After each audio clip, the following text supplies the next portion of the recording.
शंकराचार्यं केशवं बादरायणं सूत्रभाष्यकृतो वन्दे भगवन्तो पुनः पुनः श्रीमच्छङ्करभगवत्पूज्यपाद सद्गुरुभ्यो नमः।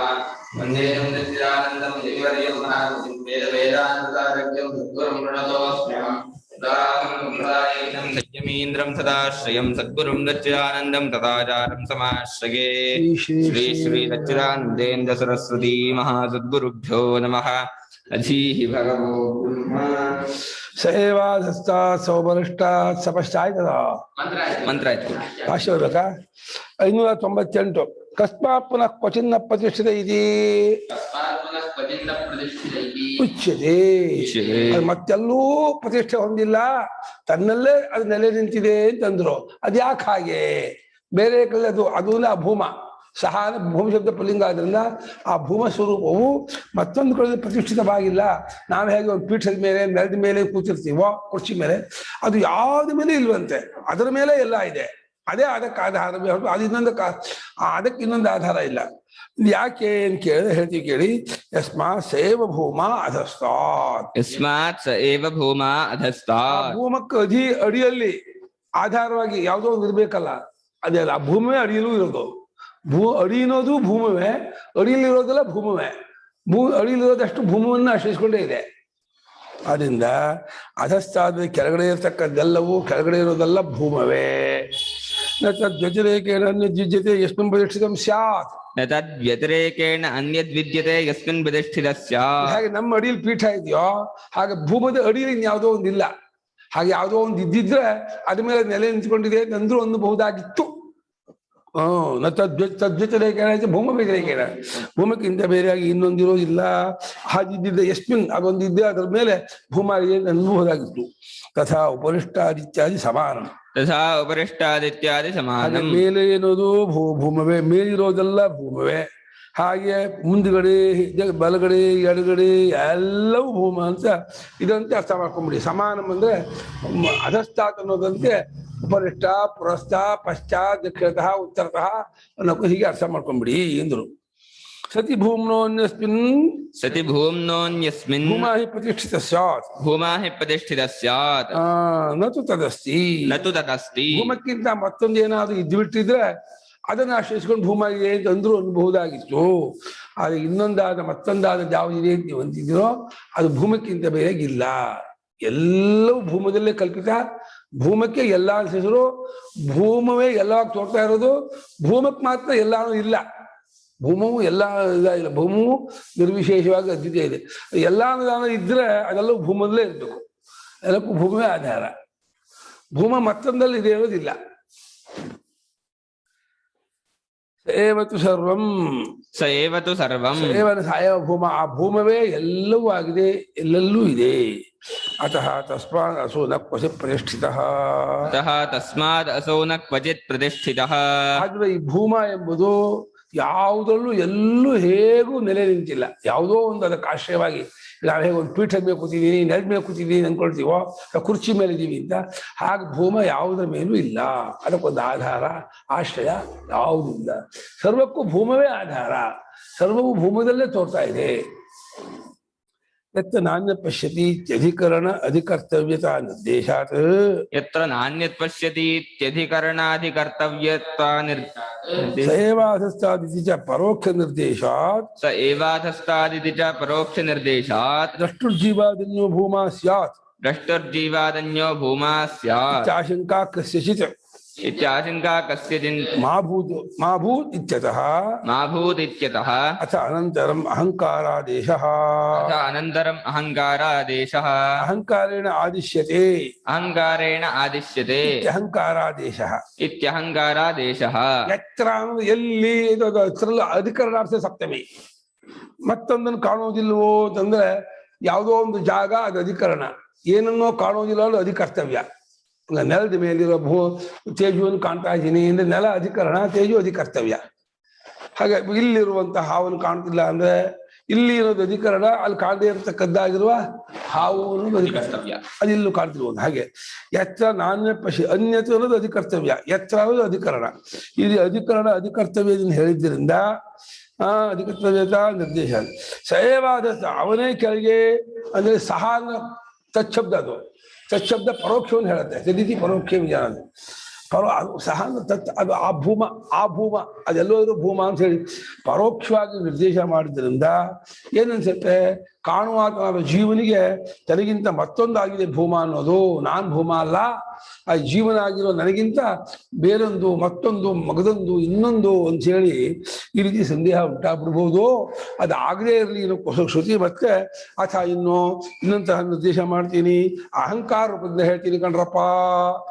ಅಹಮೇವ ಅಧಸ್ತಾದ್ ಅಹಂ ಉಪರಿಷ್ಟಾದ್ ಅಹಂ ಪರಸ್ತಾದ್ ಅಹಂ ಪಶ್ಚಾತ್ ಅಹಂ ದಕ್ಷಿಣದು ಅಹಂ ಉತ್ತರ ಹೇಳಿ ಅಹಂಕಾರಾದೇಶ ಮಾಡಿದ್ರೆ ತಚ್ಛಬ್ದದಿಂದ ಹೇಳಿದ್ದನ್ನು ಅಹಂಕಾರ ಹೇಳಿದ್ಮೇಲೆ ಅದು ಇದು ಒಂದೇ ಆಯ್ತು, ತತ್ವಮಸಿ ವಾಕ್ಯಾರ್ಥ ಆಯ್ತು.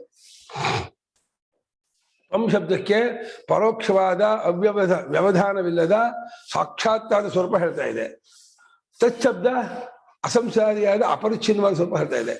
ಅದೆಲ್ಲರೂ ಕೂಡಿಸ್ಕೊಂಡ್ಬಿಟ್ರ ಅಸಂಸಾರಿಯಾದ ಅಪರಿಚ್ಛಿನ್ನವಾದ ಆತ ಇದು ತಗೋಬೇಕು. ಇದಕ್ಕೆ ಸಾಕ್ಷಾತ್ತಾಗಿ ತೋರ್ಬರುವ ಪ್ರಮಾಣಾಂತರ ಹಂಗಿಲ್ಲದೆ ನೇರಾಗಿ ಗೊತ್ತಾಗುತ್ತಿರುವ ಅವ್ಯವಹಿತವಾಗಿರುವಂಥದ್ದು. ಅದು ಇದರಲ್ಲಿ ಸಂಸಾರಿತ್ವ ತೋರುತ್ತೆ, ಪರಿಚ್ಛಿನ್ನತ್ವ ತೋರುತ್ತೆ. ಅದರಲ್ಲಿ ಪರೋಕ್ಷತ್ವ ಇರುತ್ತೆ, ಅನಾತ್ಮತ್ವ ತೋರುತ್ತೆ. ಅದರ ಅನಾತ್ಮತ್ವ ಪರೋಕ್ಷತ್ವವನ್ನ ಈ ಅಹಂಕಾರ ಕಿತ್ತಾಕತ್ತೆ. ಇದರ ಸಂಸಾರಿತ್ವ ಪರಿಚ್ಛಿನ್ನತ್ವವನ್ನ ತತ್ಶಬ್ದ ಕಿತ್ತಾಕತ್ತೆ. ಬ್ರಹ್ಮಸೂತ್ರ ಆ ಎರಡು ಪದಕ್ಕೂ ಅರ್ಥವಲ್ಲದೆ ಮೂರನೇ ಅರ್ಥ ಮಿಂಚಿಬಿಡುತ್ತೆ. ಪರಸ್ಪರ ಒಂದು ಪದಗಳಿಗೆ ಸಮಾನಾಧಿಕರಣ್ಯ, ಪದಾರ್ಥಗಳಿಗೆ ವಿಶೇಷ್ಯ, ವಾಕ್ಯಕ್ಕೆ ಲಕ್ಷ ಭಾವ ಸಂಬಂಧದಿಂದ ಆ ವಾಕ್ಯ ಅರ್ಥ ಕಂಡುಕೊಂಡ್ಬಿಡ್ತಾನೆ. ದೃಷ್ಟವಾಗಿರೋ ಕಂಡುಕೊಳ್ಳುತ್ತಿರುವಂತಹ ಜೀವನಿಗಿಂತ ಮತ್ತೊಂದಾಗಿರಬೇಕು ಭೂಮ ಅಂತ ಯಾರಿಗ ಸಂದೇಹ ಉಂಟಾಗ್ಬಿಡ್ಬೋದು. ಅದು ಆಗದೇ ಇರಲಿ ಏನಕ್ಕೋಸ್ಕರವಾಗಿ ಇನ್ನು ಈಗ ಅಹಂಕಾರದಿಂದ ಆದೇಶ ಅಂದ್ರೇನೋ ಆದಿಶ್ಯತೆ ಅನೇನ, ಯಾವುದರಿಂದ ತಿಳಿಸಿಕೊಳ್ಳಲಾಗುತ್ತದೆಯೋ ಆ ಉಪದೇಶಕ್ಕೆ ಆದೇಶ ಅಂತ. ದಿ ಮೆಥಡ್ ಆಫ್ ಟೀಚಿಂಗ್, ಉಪದೇಶದ ಪ್ರಕಾರ ಇದೆಯಲ್ಲ ಅದಕ್ಕೆ ಆದೇಶ ಅಂತ. ಯಾವ ಪ್ರಕಾರದಿಂದ ಉಪದೇಶ ಮಾಡಿದ್ರೆ ನಿಮ್ಗೆ ಅದು ಅರ್ಥವಾಗುತ್ತದೆಯೋ ಅದು ಆದೇಶ. ದ್ರಷ್ಟು ಅನನ್ಯತ್ವ ಪ್ರದರ್ಶನಾರ್ಥಂ, ಅನನ್ಯತ್ವ ದರ್ಶನಾರ್ಥಂ. ದ್ರಷ್ಟು ಅನನ್ಯತ್ವ ದರ್ಶನಾರ್ಥಂ ಭೂಮೈವ ನಿರ್ದಿಶ್ಯತೆ ಅಹಂಕಾರೇಣ, ಭೂಮೈವ ನಿರ್ದಿಶ್ಯತೆ ಅಹಂಕಾರೇಣ ಅಹಮೇವಾಧಸ್ತಾದ್ ಇತ್ಯಾದಿನ. ಯಾವ ಜೀವನು ಕಾಣುವಾತನು ತಿಳಿಯುವಾತನು ಇದಾನೋ ಅವನಿಗಿಂತ ಆ ಭೂಮ ಬೇರೆ ಅಲ್ಲ.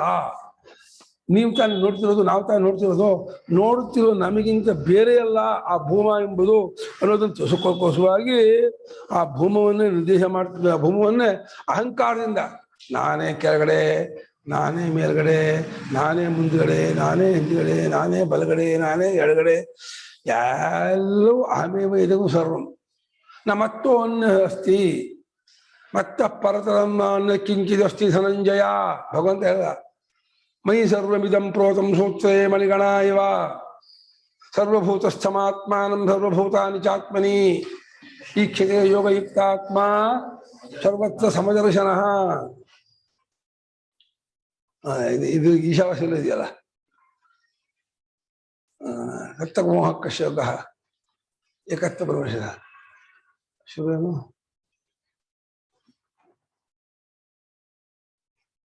ಇಂಥದ್ದು.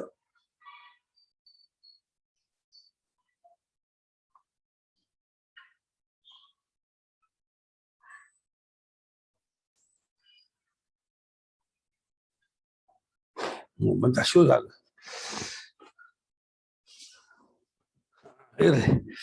ಈ ರೀತಿಯಾಗಿ ಅಹಂಕಾರ ರೂಪದಿಂದ ಅಹಮೇವ ಅಧಸ್ಥ, ನಾನೇ ಕೆಳಗೆ, ನಾನೇ ಮೇಲೆ, ನಾನೇ ಎಲ್ಲ ಕಡೆ ಇಲ್ಲು ಅಂತ ಹೇಳಿ ಈ ರೀತಿಯಾಗಿ ತಿಳಿಸ್ತಾ ಇದೆ. ಈಗ ಅಚಾತ ಆತ್ಮಾದೇಶ, ಆತ್ಮಾದೇಶ ಆತ್ಮೈವಾಧಸ್ತಾದ್ ಆತ್ಮ ಬಲಿಷ್ಠಾದ್ ಆತ್ಮ ಪಶ್ಚಾತ್ ಆತ್ಮ ಪುರಸ್ತಾದ್, ಆತ್ಮೈವಾಧಸ್ತಾದ್ ಆತ್ಮೋಪರಿಷ್ಟಾದ್ ಆತ್ಮ ಪಶ್ಚಾತ್ ಆತ್ಮ ಪುರಸ್ತಾತ್, ಆತ್ಮ ದಕ್ಷಿಣತಃ ಆತ್ಮೋತ್ತರತಃ, ಆತ್ಮ ದಕ್ಷಿಣತಃ ಆತ್ಮೋತ್ತರತಃ, ಆತ್ಮೈವೇದಿಕಂ ಸರ್ವಮಿತಿ, ಆತ್ಮೈವೇದಿಕಂ ಸರ್ವಮಿತಿ. ಏವಂ ಪಶ್ಯನ್ ಏವಂ ಮನ್ವಾನಃ ಏವಂ ವಿಜಾನನ್, ಸವಾ ಏಷ ಏವಂ ಪಶ್ಯನ್ ಏವಂ ಮನ್ವಾನಃ ಏವಂ ವಿಜಾನನ್.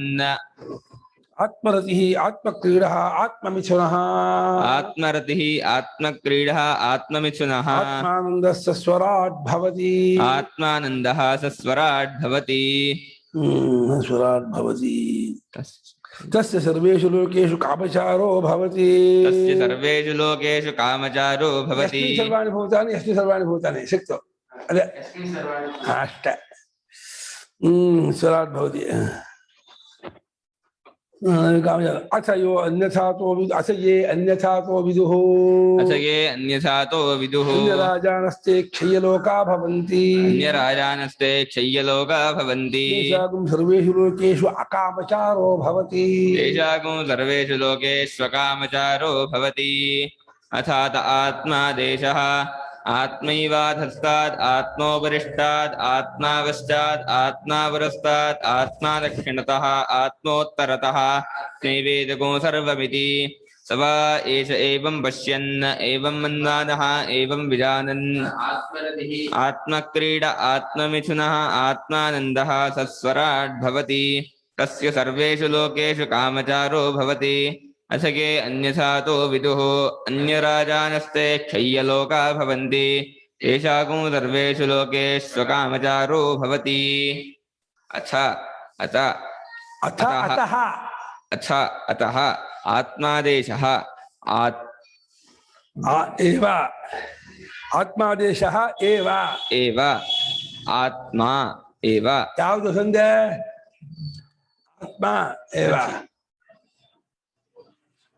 ಸಂಧ್ಯೆ ಯಾವ್ದಾ ಹಾ ಆತ್ಮ ಏವ ಆತ್ಮೈವ ಆತ್ಮ ಏವ ಆತ್ಮ ಏವ ಅಧಸ್ತಾತ್ ಆತ್ಮ ಆತ್ಮ ಉಪರಿಷ್ಟಾತ್ ಸಂಧ್ಯೆ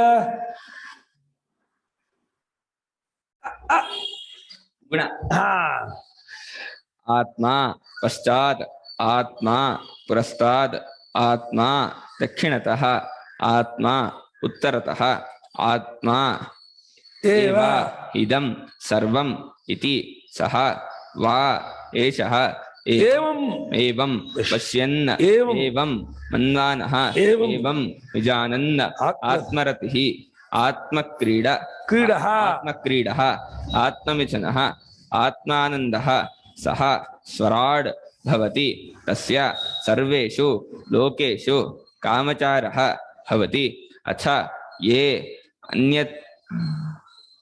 ಅನ್ಯಥಾ ಎಲ್ಲೋ ಅಥ ಯೇ ಅನ್ಯಥಾ ಅನ್ಯಥಾ ಅತಃ ವಿದುಃ ಅನ್ಯರಾಜಾನಃ ತೇ ಕ್ಷಯ್ಯಲೋಕಾಃ ಭವಂತಿ ತೇಷಾಂ ಸರ್ವೇಷು ಲೋಕೇಷು ಅಕಾಮಚಾರಃ ಭವತಿ ಹಿಂದೆ ಆತ್ಮ ಅಹಂಕಾರಾದೇಶ ಮಾಡುದು ಅಹಮೇವ ಅಧಸ್ತಾದ್ ಅಹಮೇವ ಪುರಷ್ಟಾದ್ ಅಹಂ ಅಹಂಕಾರಾದೇಶ ಮಾಡ್ತು ಅಹಂಕಾರಾದೇಶ ಮಾಡಿದ್ರೆ ಅಹಂಕಾರನು ಜೀವ ಅದು ಆ ದೇಹೇಂದ್ರಿಯ ಮನೋಬುದ್ಧಿಗಳು ಪಟ್ಟುಕೊಂಡ್ಬಿಡ್ತಾರೆ ಅಯ್ಯಯ್ಯೋ ಆ ಜೀವರೂಪ ದೇಹೇಂದ್ರಿಯ ಮನೋಬುದ್ಧಿಯೇ ಮೇಲೆ ಕೆಳಗೆ ಮುಂದೆ ಹಿಂದೆ ಅನ್ನೋದಲ್ಲ ಅದಕ್ಕೋಸ್ಕರ ಆ ಅಹಂಕಾರ ಬಿಡಿಸೋಕ್ಕೋಸ್ಕರವಾಗಿ ಆತ್ಮಾದೇಶ ಮಾಡ್ತಾ ಇದೆ ಆತ್ಮನೇ ಮುಂದೆ ಅದು ಕೆಳಗೆ ಮೇಲೆ ಮುಂದೆ ಹಿಂದೆ ಎರಡನೇ ಬರಗಡೆ ಅಂತ ಆತ್ಮ ಅಂದ್ರೆ ಕೇವಲ ಸ್ವರೂಪಕ್ಕೆ ಆತ್ಮ ಅಂತ ಹೆಸರು ಯಾವ ಉಪಾಧಿಯ ಸಂಪರ್ಕವೂ ಇಲ್ಲದೆ ಇರುವ ಶುದ್ಧ ಸುಷುಪ್ತಿಯಲ್ಲಿರ್ತಕ್ಕಂತಹ ಸ್ವರೂಪ ಯಾವುದೋ ಆ ಸ್ವರೂಪ ಆತ್ಮಸ್ವರೂಪ.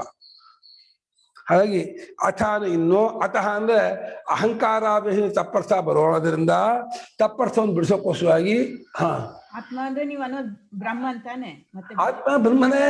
ಆತ್ಮ ಅಂದ್ರೆ ಸ್ವಲ್ಪ ಡೌಟ್ ಬಂತು. ಜೀವ ಹಂಗಲ್ಲಮ್ಮ, ಅಹಂ ಆತ್ಮ ಎರಡಕ್ಕೆ ವ್ಯತ್ಯಾಸ ಹೇಳಿ ಅಂತ. ಅಹಂ ಅಂದ್ರೆ ಅರ್ಥ ಏನೋ ಕನ್ನಡದಲ್ಲಿ? ಅಹಂ ಅಂದ್ರೆ ನಾನು, ಆತ್ಮ ಅಂದ್ರೆ ಕನ್ನಡದಲ್ಲಿ ಏನೋ ತಾನು. ಆತ್ಮ ಅಂದ್ರೆ ತಾನು, ಅಹಂ ಅಂದ್ರೆ ನಾನು. ನಾನುಗೂ ತಾನು ವ್ಯತ್ಯಾಸ ಇದೆಯೋ ಇಲ್ವಾ? ನಾನು ಯಾರು ತಾನು ಯಾರೋ? ನಾನುಗೂ ಸಾಕ್ಷಿಯಾಗಿರೋ ತಾನು. ನಾನು ಅನ್ನೋದು ಪ್ರಮಾತೃ, ಜೀವ, ಸಂಸಾರಿ, ಕರ್ತಾಭೋಕ್ತ. ತಾನು ಅನ್ನೋದು ಆತ್ಮ ಅತುಧಾತು, ಅತತಿ, ಅತ ಸಾತತ್ಯ ಗಮನೆ. ಆಪ್ನೋತಿ ಚಾತ್ಮ, ಅತ್ತಿ ಚಾತ್ಮ, ಅತತಿ ಚಾತ್ಮ, ಆದತ್ತೇ ಚಾತ್ಮ. ತೀರ ಒಳಗಿರುವ ಪ್ರತ್ಯೇಗಾತ್ಮ. ಕ್ಷೇತ್ರ ಕ್ಷೇತ್ರಜ್ಞ ಅವೆಲ್ಲ ಓದಿದ್ಮೇಲೆ ಇನ್ನೇನಾದ್ರು ಬೇರೆ ಕ್ಷೇತ್ರ ಕ್ಷೇತ್ರಜ್ಞ ಇದು ಅದು ಓದಲ್ಲ. ಅದಕ್ಕೆ ಮತ್ತೆ ಉತ್ತಮ ಪುರುಷ ಇದು. ಉತ್ತಮ ಪುರುಷ ಸ್ತನ್ಯ ಅನ್ನಲ್ಲ, ಅದು ಕ್ಷರಾಕ್ಷರಕ್ಕಿಂತ ವ್ಯಾಕೃತ ಬೇರೆಯಾಗಿರೋ ಉತ್ತಮ ಪುರುಷ ಪರಮಾತ್ಮ. ಯಜ್ಞನಾಗಿ ತೋರ್ತಾ ಇದ್ದಾನೆ ಯಾರೋ ಆ ಪರಮಾತ್ಮನೇ ಜೀವನಾಗಿ. ಅವನು ನಿಜವಾಗಿ ಜೀವನಲ್ಲ, ಜೀವತ್ವವಿಲ್ಲ. ಅದು ದೇಹೇಂದ್ರಿಯ ಮನೋಬುದ್ಧಿಯಿಂದ ತೋರ್ತಾ ಇರೋದು. ವಸ್ತುತಃ ಅವನು ಪರಮಾತ್ಮನೇ, ಅವನೇ ಆತ್ಮ. ನಾನು ಅಂದ್ರೆ ಅಹಮ್ಮು, ತಾನು ಅಂದ್ರೆ ಆತ್ಮ. ಅದು ಅಹಮ್ಮಿಗೂ ತಡಿಕೆಯಾಗಿ, ಅದು ಅಹಂ ಅನ್ನೋದು ನೆರಳು, ಆತ್ಮ ಅನ್ನೋದು ಬಿಂಬ, ಬಿಂಬ ಪ್ರತಿಬಿಂಬ. ಕನ್ನಡಿ ತೋರೋದು ನಾನು, ಕನ್ನಡಿ ಮುಂದೆ ನಿಂತ್ಕೊಂಡ್ರೋ ತಾನು. ಹಾಗೆ ನಾನು ತಾನು ಸ್ವಲ್ಪ ವ್ಯತ್ಯಾಸ ಇದೆ ಮಾಡ್ಕೊಂಡು ಈ ಆತ್ಮಾದೇಶ ಮಾಡಿದ್ರು. ನಾನು ಅನ್ನೋದನ್ನು ವ್ಯಾಪಿಸ್ಕೊಂಡು ಈ ವಿಶ್ವವನ್ನೆಲ್ಲ ವ್ಯಾಪಿಸ್ಕೊಂಡು ಸರ್ವವನ್ನು ತುಂಬಿಕೊಂಡಿರುವಂತಹ ಸ್ವರೂಪ ಉಂಟಲ್ಲ, ಕೇವಲ ಸ್ವರೂಪ, ಅದು ಆತ್ಮ. ಅದೇ ಕೆಳಗೆ, ಅದೇ ಮೇಲೆ, ಅದೇ ಹಿಂದೆ, ಅದೇ ಮುಂದ್ಗಡೆ, ಅದೇ ಬಲಗಡೆ, ಅದೇ ಎಡಗಡೆ. ಇದಂ ಸರ್ವಂ ಆತ್ಮೈವ. ಇದಂ ಸರ್ವಂ ಅದು ಅನುವಾದ. ಇದಂ ಸರ್ವಂ ಎಲ್ಲ ಇದೇ ಅಂತ ಅರ್ಥ ಅಲ್ಲ. ಇದಂ ಸರ್ವಂ ತಪ್ಪಲಿಕ್ಕೆ ಏನು ಕಾಣ್ತಾ ಇದೀವಿ, ನೋಡ್ತಾ ಇದೀವಿ, ತಿಳಿತಾ ಇದೀವಿ, ಇದೆಲ್ಲ ಇಲ್ಲ ಕಂಡ್ರೋ, ಇದೆಲ್ಲ ಆತ್ಮನೇ. ಹಾವು, ನೀರಿನ ಕೋಡಿ, ನೆಲದ ಬಿರುಕು, ಹೂವಿನ ಮಾಲೆ, ಕೋಲು ತಂದ್ಕೊಂಡದಷ್ಟು ಹಗ್ಗವೇ. ಹಗ್ಗವನ್ನೇ ಒಬ್ಬೊಬ್ರು ಒಂದೊಂದು ಅಂದ್ಕೊಂಡ್ರು. ಒಬ್ರು ಹಾವು ಅನ್ಕೊಂಡ, ಒಬ್ಬ ನೀರಿನ ಕೋಡಿಯಿಂದ, ಒಬ್ಬನ ಹೂವಿನ ಮಾಲೆಯಿಂದ, ಒಬ್ಬ ಕಟ್ಟಿಗೆ ಕೋಲಿಂದ, ಹೀಗೆ ಒಂದೊಂದ ನೆಲದ ಬಿರುಕು ಇಂದ ಅಷ್ಟು ಹಗ್ಗಕ್ಕೆ ಹೆಸರು. ಹಾಗೆ ಮುಂದ್ಗಡೆ, ಹಿಂದ್ಗಡೆ, ಬಲಗಡೆ, ಎಡಗಡೆ, ಮೇಲ್ಗಡೆ, ಕೆಳಗಡೆ ಏನೇನಿದೆಯೋ ಎಲ್ಲವೂ ಆತ್ಮನೇ. ಇದೆಲ್ಲ ಇಲ್ವೇ ಇಲ್ಲ, ಕಲ್ಪಿತ ಆತ್ಮನೇ ಇರೋದು. ಸವಾದ ಈತನು ಆ ಕಾಣುವ ಜ್ಞಾನಿಯು ಏವಂ ಪಶ್ಯನ್, ಈ ರೀತಿಯಾಗಿ, ಈ ರೀತಿ ಇದೇನೋ ಹೌದು, ಅಹಮೇವೇ ಜಗಂ ಸರ್ವಂ ಅಂತ ಹೇಳಿ ಕಾಣುತ್ತಾ ಈ ರೀತಿಯಾಗಿ ಯೋಚನೆ ಮಾಡುತ್ತಲೋ, ಈ ರೀತಿಯಾಗಿ ತಿಳಿಯುತ್ತಲೋ ಅವನು ಆತ್ಮರತಿ ಆಗುತ್ತಾನೆ. ಆತ್ಮ ಕ್ರೀಡನಾಗ್ತಾನೆ. ರತಿಗೂ ಕ್ರೀಡೆಗೂ ಏನು ವ್ಯತ್ಯಾಸ? ಇನ್ನೊಂದು ವಸ್ತು ಇಟ್ಕೊಂಡು ಆಟ ಆಡಿದ್ರೆ ಕ್ರೀಡೆ, ತಾನು ರಚಿಸ್ತಾ ಇದ್ರೆ ರತಿ. ತಾನೇ ಏನೋ ಒಂದು ಆನಂದವನ್ನು ಅನುಭವಿಸಿದ್ರೆ ಜ್ಞಾಪಿಸ್ಕೊಂಡು, ಏನ್ ಚೆನ್ನಾಗಿತ್ತು ಆ ಸಂಗೀತ, ಏನ್ ಚೆನ್ನಾಗಿತ್ತು ಆ ಪ್ರವಚನ, ಏನ್ ಚೆನ್ನಾಗಿತ್ತು ಆ ಸಿನಿಮಾ ಅಂತ ಹೇಳಿ ತಾನೇ ಅದನ್ನ ಮನಸ್ಸಿನಲ್ಲಿ ಮಾಡ್ಕೊಂಡು ಖುಷಿ ಪಡೋದು ರತಿ. ಕೇರಂ ಬೋರ್ಡೋ, ಬುಗುರಿನೋ, ಗೋಲಿನೋ, ಕ್ರಿಕೆಟೋ ಇನ್ನೊಂದು ಇಟ್ಕೊಂಡು ಆಡೋದು ಅದು ಕ್ರೀಡೆ. ಕ್ರೀಡೆಗೆ ಇನ್ನೊಂದಷ್ಟು ಬೇಕು, ರತಿಗೆ ಇನ್ನೊಂದು ಬೇಡ. ಆದ್ರೆ ಜ್ಞಾನಿಗೆ ಎರಡು ಆತ್ಮನೇ. ರತಿಯೂ ಆತ್ಮನಲ್ಲಿಯೇ, ಕ್ರೀಡೆಯೂ ಆತ್ಮನಲ್ಲಿಯೇ. ಇನ್ನು ಮಿಥುನಾನಂದ ಲೋಕದೊಂದಿರ ಸ್ತ್ರೀ ಪುರುಷರ ಸಂಬಂಧ, ಅಲ್ಲಿ ಜೀವನೇ ಸ್ತ್ರೀ, ಪರಮಾತ್ಮನೇ ಪುರುಷ. ಅವನವನು ಒಂದಾಗ್ಬಿಡ್ತಾನೆ. ಅವನೇ ಆತ್ಮನೇ ಮಿಥುನ. ತನ್ನ ಜೀವತ್ವವನ್ನು ಅಲ್ಲೇ ಯಥಾ ಉದಕಂ ಶುದ್ಧೇ ಶುದ್ಧಂ ಆಸಿಕ್ತಂ ತಾದ್ರಿಗೇ ಭವತಿ.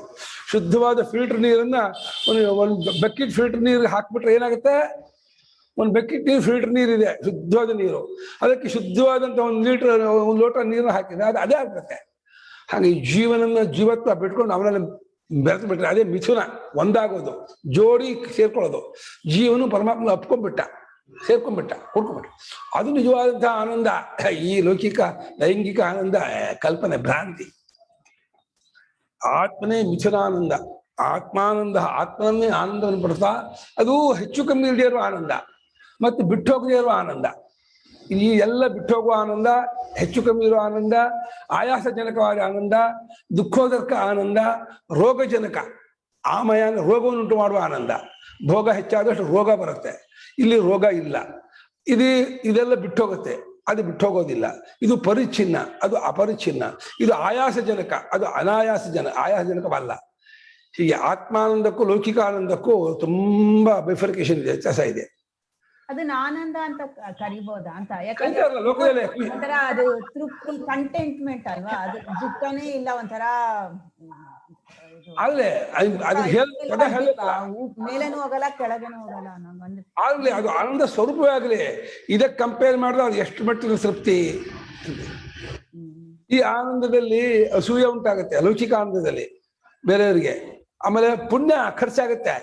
ನೀವು ಲೌಕಿಕ ಆನಂದವನ್ನು ಎಷ್ಟು ಅನುಭವಿಸಿದ್ರೆ ನಿಮ್ಗೆ ಏನ್ ಪುಣ್ಯ ಮಾಡಿರ್ತಾರೋ, ಜಪ, ಪೂಜೆ, ತಪಸ್ಸು, ದಾನ, ಪರೋಪಕಾರ, ಅದು ಖರ್ಚು ಮಾಡಿ ಈ ಲೌಕಿಕ ಆನಂದ ಆಗೋದು ಹೊರತು ಸುಮ್ಮನೆ ಆನಂದ ಆಗಲ್ಲ.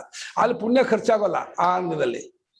ಈ ಆನಂದದಲ್ಲಿ ಆಯಾಸ ಆಗುತ್ತೆ. 4 ಮಾವಿನ ಹಣ್ಣು ತಿಂದು ನೋಡಿ, ಇವಾಗ ಸಾಕಪ್ಪ ಸುಸ್ತಾಯ್ತು ಅಂದ್ಬಿಡ್ತೀರ. ಆ ಆತ್ಮಾನಂದ ಸುಸ್ತಾಗೋಲ್ಲ. ಈ ಆನಂದದಲ್ಲಿ ಅಸೂಯೆ ಆಗುತ್ತೆ. ನೀವು ಒಬ್ಬರೇ ತಿಂತೀರಿ ನೋಡ್ರಿ, ಇಷ್ಟು ಇಟ್ಕೊಂಡು ನೀವು ಒಬ್ಬರೇ ಅನುಭವಿಸ್ತಾ ಇದ್ರೆ ಒಬ್ರಿಗೂ ಕೊಡಲ್ಲ ಅಂತ. ಆ ಆತ್ಮಾನಂದ ಯಾರಿಗೂ ಅಸೂಯೆ ಬರಲ್ಲ. ಆಮೇಲೆ ಅಲ್ಲಿ ಭಯ ಇಲ್ಲ, ಬಿಟ್ಟು ಹೋಗಿದೆ. ಈ ಲೌಕಿಕ ಆನಂದದಲ್ಲಿ ಭಯ ಇದೆ. ಅಯ್ಯೋ ಮಗ ಬಿಟ್ಟು ಹೋಗ್ಬಿಡ್ತಾನೆ, ಇನ್ನು ಆಯ್ತು ಬಂದು ಒಂದು ವಾರ ಆಯ್ತು, ನಾಡ್ದು ಹೊರಟೋಗ್ತಾನೆ ದುಃಖ. ಬಂದ ಖುಷಿ ಇತ್ತು, ಇವಾಗ ಹೋಗ್ತಾನೆ ದುಃಖ. ಇವಾಗ ಈ ಆನಂದ ಹಾಗಲ್ಲ ಇಲ್ಲ.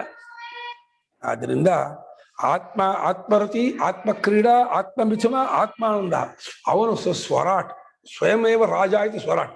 ಇಡೀ ಬ್ರಹ್ಮಾಂಡಕ್ಕೆ, ಇಡೀ ವಿಶ್ವಕ್ಕೆ ರಾಜ ಅವನು. ಯಾಕಂದ್ರೆ ಜಗದಾತ್ಮ ರೂಪ ಪಡ್ಕೊಂಡ್ಬಿಟ್ಟ. ಅವನು ತನ್ನ ಈ 5 ಅಡಿ 6 ಅಡಿ ದೇಹಾಭಿಮಾನ ಬಿಟ್ಟು ಸರ್ವಾತ್ಮ ಭಾವ ಪಡ್ಕೊಂಡದ್ರಿಂದ ಸ್ವರಾಟ್, ಸ್ವಯಮೇವ ರಾಜತೆ ಐತಿ ಸ್ವರಾಟ್. ತಾನೇ ಜಗತ್ತಿಗೆ ಸಮ್ರಾಟ್, ಚಕ್ರವರ್ತಿ ಆಗ್ತಾರೆ. ಸ್ವರಾಟ್ ಭವತಿ ತಸ್ಯ, ಅವನಿಗೆ ಸರ್ವೇಷು ಲೋಕೇಶು ಕಾಮಚಾರ. ಅಲ್ಲಲ್ಲ ಆಪೇಕ್ಷಿಕವಾದ ಕಾಮಚಾರ ಹಿಂದೆ ಹೇಳಿದ್ದು. ಈ ಜ್ಞಾನಿಗೆ ಸ್ವರೂಪಭೂತವಾದ ಕಾಮಚಾರ. ಎಲ್ಲಾ ಲೋಕವೂ ಇವನೇ, ಬ್ರಹ್ಮಲೋಕವೂ ತಾನೇ, ಎಲ್ಲಾ ಲೋಕವೂ ತಾನೆ. ಹಾಗೆ ಎಲ್ಲಾ ಲೋಕದಲ್ಲೂ ಬೇಕಾದಂಗಿದ್ದಾನೆ. ಜಕ್ಕ ಕ್ರೀಡೆ ಧರ್ಮಮಾನ ಹಂಗೆ ಬರುತ್ತೆ. ದೇವಾದಿಗಳು ಆನಂದ ಪಡ್ತಿದ್ರು, ತಾನೇ ದೇವಾದಿ ಮುಖ ಆನಂದ ಪಡ್ತಾ ಇದೆ ಅನ್ಕೊಳ್ತಾನೆ. ಹಿರಣ್ಯ ಗರ್ಭನ ಆನಂದವೂ ಕೂಡ ಇವನ ಆನಂದ ಹೋಲ್ಕೊಂಡ್ರೆ ಅಲ್ಪ. ಅಥವಾ ಇನ್ನು ಯಾರೋ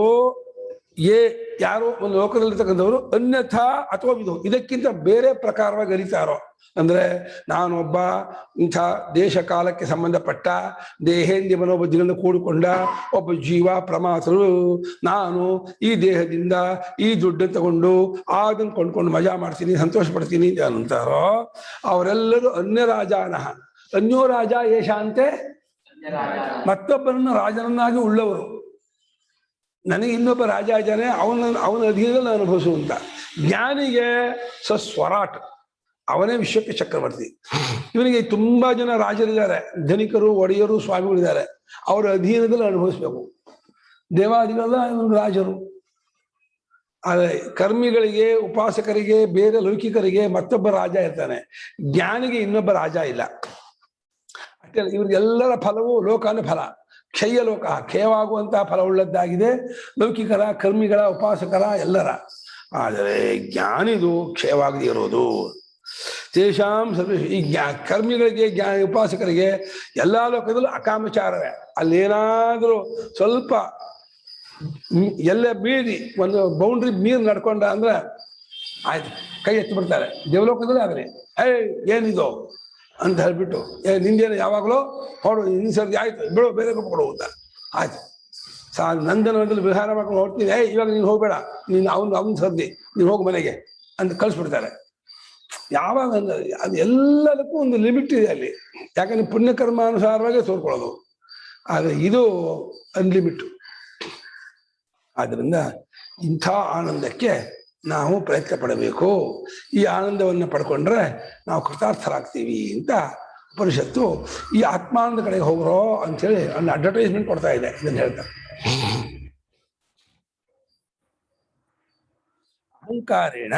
ಅಹಂಕಾರೇಣ ದೇಹಾದಿ ಸಂಘಾತೋಪಿ ಆದಿಶ್ಯತೆ. ಅವಿವೇಕಿಭಿಃ ಇತ್ಯತಃ ತದಾಶಂಕಾ ಮಾ ಭೂದಿತಿ ಅಥ ಅನಂತರಂ ಆತ್ಮಾದೇಶಃ ಆತ್ಮನೈವ ಕೇವಲೇನ ಸತ್ಸ್ವರೂಪೇಣ ಶುದ್ಧೇನ ಆದಿಶ್ಯತೆ ಆತ್ಮೈವ ಸರ್ವತಃ ಇತಿ. ಅಲ್ಲಿ 1ನೇ ಮಂತ್ರದಲ್ಲಿ ಅಹಮೇವ ಅಧಸ್ತಾತ್ ಅಹಮೇವ ಉಪರಿಷ್ಟಾತ್ ಅಹಂಕಾರದಿಂದ ಹೇಳ್ತು. ಅಹಂಕಾರ ಶಬ್ದಕ್ಕೆ, ಅಹಮ್ಮನ ಶಬ್ದಕ್ಕೆ ಅವು ಜ್ಞಾನಿಗೆ ನೀನು ಇಲ್ಲದೆ ಇರುವ ತಾನಾದ ಸ್ವರೂಪ ಅಹಮ್ಮು. ಆದ್ರೆ ಲೋಕದವರು ದೇಹಾದಿಗಳನ್ನು ಅಹಮ್ಮನ್ನು ಬಿಡ್ತಾರೆ. ಅದನ್ನು ಹೇಳ್ತಿದ್ದಾರೆ. ಅಹಂಕಾರದಿಂದ ದೇಹಾದಿ ಸಂಘಾತವೂ ಕೂಡ ಅವಿವೇಕಿಗಳಿಂದ ಅಹಂ ಶಬ್ದದಿಂದ ಕಲಿಸ್ಕೊಂಡ್ಬಿಡತ್ತೆ. ಅವಿವೇಕಿಗಳು ದೇಹಾದಿಗಳನ್ನು ನಾನು ಕರೆದು ಬಿಡ್ತಾರೆ. ನಾನು ಕೂತಿದ್ದೀನಿ, ನಾನು ನಿಂತ್ಕೊಂಡಿದ್ದೀನಿ, ನಾನು ಹೋಗ್ತಾ ಇದ್ದೀನಿ ಅಂತ ಹೇಳಿ ದೇಹವನ್ನೇ ನಾನು ಅಂದ್ಕೊಂಡು ವ್ಯವಹಾರ ಮಾಡ್ತಾರೆ. ಇತ್ಯತಃ, ಈ ಕಾರಣದಿಂದ ಆ ಆಶಂಕೆ, ಆ ಸಂದೇಹವು ಉಂಟಾಗದೇ ಇರಲಿ ಅನ್ನೋದಕ್ಕೋಸ್ಕರವಾಗಿ ಶ್ರುತಿಯ ಮತ್ತೆ ತಾನು ಇನ್ನೊಂದು ರೀತಿ ಉಪದೇಶ ಮಾಡ್ತೀನಿ ಅಂತ ಹೇಳಿ ಆತ್ಮಶಬ್ದದಿಂದ ಶುರು ಮಾಡ್ತೀವಾಗ. ಅಹಂಕಾರ ಬಿಟ್ಬಿಡ್ತು, ಆತ್ಮಾದೇಶ. ಅಂದ್ರೆ ಆತ್ಮಾದೇಶ ಅಂದ್ರೆ ಕೇವಲವಾದ ಆತ್ಮರೂಪದಿಂದ, ಕೇವಲವಾದ ಆತ್ಮರೂಪ ಅಂದ್ರೆ ಉಪಾಧಿ ಸಂಪರ್ಕವಿಲ್ಲದ, ಸಂಬಂಧವಿಲ್ಲದ ಶುದ್ಧವಾದ ಸ್ವರೂಪ. ಕೇವಲ ಶಬ್ದಕ್ಕೆ ಕೇವಲ ಅಂದ್ರೆ ಏನೋ, ತಾನು ಅಂದೆ ಅದು ಮಾತ್ರ ಇರೋದು ಕೇವಲ. ಆ ರೀತಿಯಾದ ಸತ್ಸ್ವರೂಪದಿಂದ ಶುದ್ಧವಾದ ರೂಪದಿಂದ ಆದೇಶ ಮಾಡ್ತೀನಿ, ಆದೇಶನೇ ತಿಳಿಸ್ಕೊಡ್ತೀನಿ, ಉಪದೇಶ ಮಾಡ್ತೀನಿ ಅಂತೇಳಿ ಹೊರಟು ಆತ್ಮೀವ ಸರ್ವತಃ ಸರ್ವಂ, ಎಲ್ಲ ಕಡೆ ಇದ್ರು ಇವನಿಗೆ ಆತ್ಮನೇ ಆಗ್ಬಿಟ್ಟಿದೆ. ಎಲ್ಲೆಲ್ಲಿ ನೋಡಿದ್ರು ನೋಡಿದ್ರು ಆತ್ಮನೇ, ಮುಂದೆ ಹಿಂದೆ ಮೇಲೆ ಕೆಳಗೆ ಎಡಗಡೆ ಬಲಗಡೆಯ ಆತ್ಮನಿಗೆ ಬೇರೆ ಏನೇನಿಲ್ಲ, ಎಲ್ಲ ಆತ್ಮನಲ್ಲೇ ಕಲ್ಪಿತವಾಗಿ ಆತ್ಮನಲ್ಲೇ ತೋರುತ್ತಾ ಆತ್ಮನಲ್ಲೇ ಅಡಗುವಂಥದ್ದಾದ್ದರಿಂದ ಆತ್ಮ ವ್ಯತಿರಿಕ್ತವಾಗಿ ಏನೇನೂ ಇಲ್ಲ ಅಂಥೇಳಿ ಗಟ್ಟಿಯಾಗಿ ನಿಶ್ಚಿತವಾಗಿ ಕಂಡ್ಕೊಂಡು ತಿಳ್ಕೊಂಡು ಅದರಲ್ಲಿ ನೆಲೆ ನಿಂತುಬಿಡ್ತಾನೆ. ಏವಂ ಏಕಂ ಅಜಂ ಸರ್ವತೋ ವ್ಯೋಮವತ್, ಏವಂ ಏಕಮಜಂ ಸರ್ವತೋ ವ್ಯೋಮವತ್, ಪೂರ್ಣಂ ಅನ್ಯಶೂನ್ಯಂ ಪೂರ್ಣಂ ಅನ್ಯಶೂನ್ಯಂ ಪಶ್ಯನ್ ಪಶ್ಯನ್ ಸ ವಾ ಏಷ ವಿದ್ವಾನ್ ಸ ವಾ ಏಷ ವಿದ್ವಾನ್ ಮನನ ವಿಜ್ಞಾನಾಭ್ಯಾಂ. ಮನನ ವಿಜ್ಞಾನಾಭ್ಯಾಂ. ಹೀಗೆ ಒಂದೂ ಆಗಿದೆ, ಒಂದೂ ಎರಡಿಲ್ಲದೆ ಒಂದೂ ಆಗಿರುವ ಅಜ, ಹುಟ್ಟಿಲ್ಲದ, ಎಲ್ಲ ಕಡೆ ಆಕಾಶದಂತೆಯೇ ಪರಿಪೂರ್ಣವಾಗಿರುವ, ಮತ್ತೊಂದೆಂಬುದು ಇಲ್ಲದೆ ಇರುವ ಆ ತತ್ವವನ್ನು ಕಾಣುತ್ತಾ, ಹೇಗೆ ಕಾಣುತ್ತಾ? ಮನನ ವಿಜ್ಞಾನಾಭ್ಯಾಂ, ಮನನ ವಿಜ್ಞಾನ ಅನ್ನೋದು ಸಹಾಯದಿಂದ ಅದನ್ನು ಕಂಡುಕೊಳ್ಳೋಕ್ಕೆ ಮನನ ವಿಜ್ಞಾನ ಅವರಿಗೆ ಹೆಲ್ಪ್ ಮಾಡುತ್ತೆ, ಸಹಾಯ ಮಾಡುತ್ತೆ. ಮತ್ತೆ ಮನನ ಮಾಡಿ ವಿಚಾರ ಮಾಡಿ ತಿಳ್ಕೊಂಡ್ಮೇಲೆ ಆಮೇಲೆ ಹೀಗೆ ಏನು ಕಂಡುಕೊಂಡ್ಬಿಡ್ತಾರೆ, ತಿಳಿಯೋದನ್ನ ಕಟ್ಕೊಳ್ತಾರೆ. ಸವಾಏಷ, ಆ ರೀತಿ ಈ ಕಟ್ಕೊಂಡ ಜ್ಞಾನಿಯೋ, ವಿದ್ವಾನದ ಜ್ಞಾನಿ, ಗೊತ್ತು ಮಾಡಿಕೊಂಡ ಜ್ಞಾನಿಯು ಅವನು ಆತ್ಮರತಿ, ಆತ್ಮರತಿ, ಆತ್ಮನ್ಯೇವ ರತಿ ರಮಣಂ ಯಸ್ಯ ಸೋಯಂ ಆತ್ಮರತಿ, ಆತ್ಮನ್ಯೇವ ರತಿ ರಮಣಂ ಯಸ್ಯ ಸೋಯಂ ಆತ್ಮರತಿ. ಆತ್ಮರತಿ ಅಂದ್ರೆ ಆತ್ಮನಲ್ಲಿಯೇ ರಮಿಸು. ಈಗ ಯಾರಾದ್ರೂ ಏನಾದ್ರೂ ಒಂದು ಒಳ್ಳೆ ವಿಗ್ರಹವನ್ನು ಒಳ್ಳೆ ವಸ್ತುಕೊಂಡ್ರೆ ಅಯ್ಯೋ ಎಷ್ಟು ಚೆನ್ನಾಗಿದೆ, ಆಗಿದೆ ಹೀಗಿದೆ ಹೀಗಿದೆ ಅಂತ ಹೇಳ್ಬಿಟ್ಟು ಅದನ್ನ ಮುದ್ದು ಮಾಡ್ತಾ ತಡಬರಿಸ್ತಾ ಇದು ಮಾಡ್ತಾ ಇವು ತುಂಬಾ ಚೆನ್ನಾಗಿದೆ, ಇವು ತುಂಬಾ ವಾಚು ತುಂಬಾ ಚೆನ್ನಾಗಿದೆ, ತುಂಬಾ ನೈಸ್ ಆಗಿದೆ, ಹಾಗೆ ಹೀಗೆ ಅದನ್ನೇ ಹೇಳ್ಕೊಂಡು ಖುಷಿ ಪಡ್ತಾರೆ. ಅಲ್ಲ, ಇನ್ನೊಂದು ವಸ್ತು ಆಯ್ತು, ಆ ವಾಚು ಅಥವಾ ವಿಗ್ರಹ ಇದು ಅಂತ. ಆದ್ರೆ ತನ್ನ ಮನಸ್ಸಿನಲ್ಲಿ ತಾನೇ ಕಲ್ಪಿಸಿಕೊಂಡು ಸಂತೋಷ ಪಡುವುದು ರತಿ, ಹೊರಗಿನ ಇನ್ನೊಂದು ವಸ್ತುವನ್ನು ಇಟ್ಕೊಂಡು ಸಂತೋಷ ಪಡೋದು ಕ್ರೀಡೆ. ಈ ಜ್ಞಾನಿಗೆ ಎರಡು ಆತ್ಮನೇ, ರತಿಯೂ ಆತ್ಮನೇ ವಿಷಯ, ಕ್ರೀಡೆಗೂ ಆತ್ಮನೇ ವಿಷಯ. ಆತ್ಮನಲ್ಲಿಯೇ ರತಿಯು ಯಾವನಿಗೂ ಅವನು ಆತ್ಮರತಿ, ತಥಾ ಆತ್ಮಕ್ರೀಡ, ಹಾಗೆ ಆತ್ಮಕ್ರೀಡನಾಗಿರ್ತಾನೆ ಎಂದು ಈಗ ಬರೀತಾರೆ ಭಾಷ್ಯಕಾರರು. ರತಿ ಕ್ರೀಡೆಗೆ ಅರ್ಥ ವ್ಯತ್ಯಾಸ ಏನು ಅಂತ. ದೇಹ ಮಾತ್ರ ಸಾಧನಾ ರತಿ, ದೇಹ ಮಾತ್ರ ಸಾಧನಾ ರತಿ, ಬಾಹ್ಯ ಸಾಧನಾ ಕ್ರೀಡಾ, ಬಾಹ್ಯ ಸಾಧನಾ ಕ್ರೀಡಾ. ಯಾವ ಸಂತೋಷಕ್ಕೆ ದೇಹವಷ್ಟೇ ಸಾಧನವೋ ಅಲ್ಲಿ ಅದು ರತಿ, ಯಾವ ಸಂತೋಷಕ್ಕೆ ಇನ್ನೊಂದು ವಸ್ತು ಅಂತ ತಗೊಳ್ತಾನೋ ಅದು ಕ್ರೀಡೆ.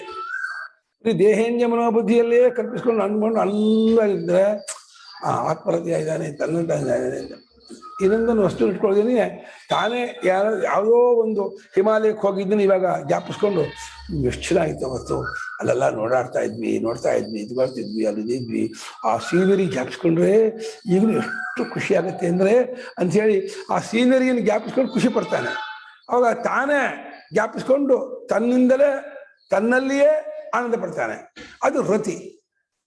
ಇನ್ನು ಯಾರ ಬರ್ರೆ ಕೇರ್ ಮಾಡೋಣ, ಬರ್ರೆ ಚೆಸ್ ಆಡೋಣ, ಬರ್ರೆ ಚೌಕಾಬಾರ ಆಡೋಣ, ಬರ್ರೆ ಪಗಡೆ ಆಡೋಣ, ಬರ್ರೆ ಇನ್ನೊಬ್ಬನ ಕರೆಸು ಇನ್ನೊಂದು ವಸ್ತು ಇಟ್ಕೊಂಡು ಆಡಿದರೆ ಅದು ಕ್ರೀಡೆ. ಬಾಹ್ಯ ಸಾಧನ, ಬಾಹ್ಯಾನಿ ಸಾಧನಾನಿ ಯಸ್ಯಾಹ ಕ್ರೀಡಾಯಾ ಸ್ವಯಂ ಕ್ರೀಡಾ ಬಾಹ್ಯ ಸಾಧನ. ಹೊರಗಿನದಾದ ಸಾಧನೆಗಳು ಯಾವ ಕ್ರೀಡೆಗಿದೆಯೋ.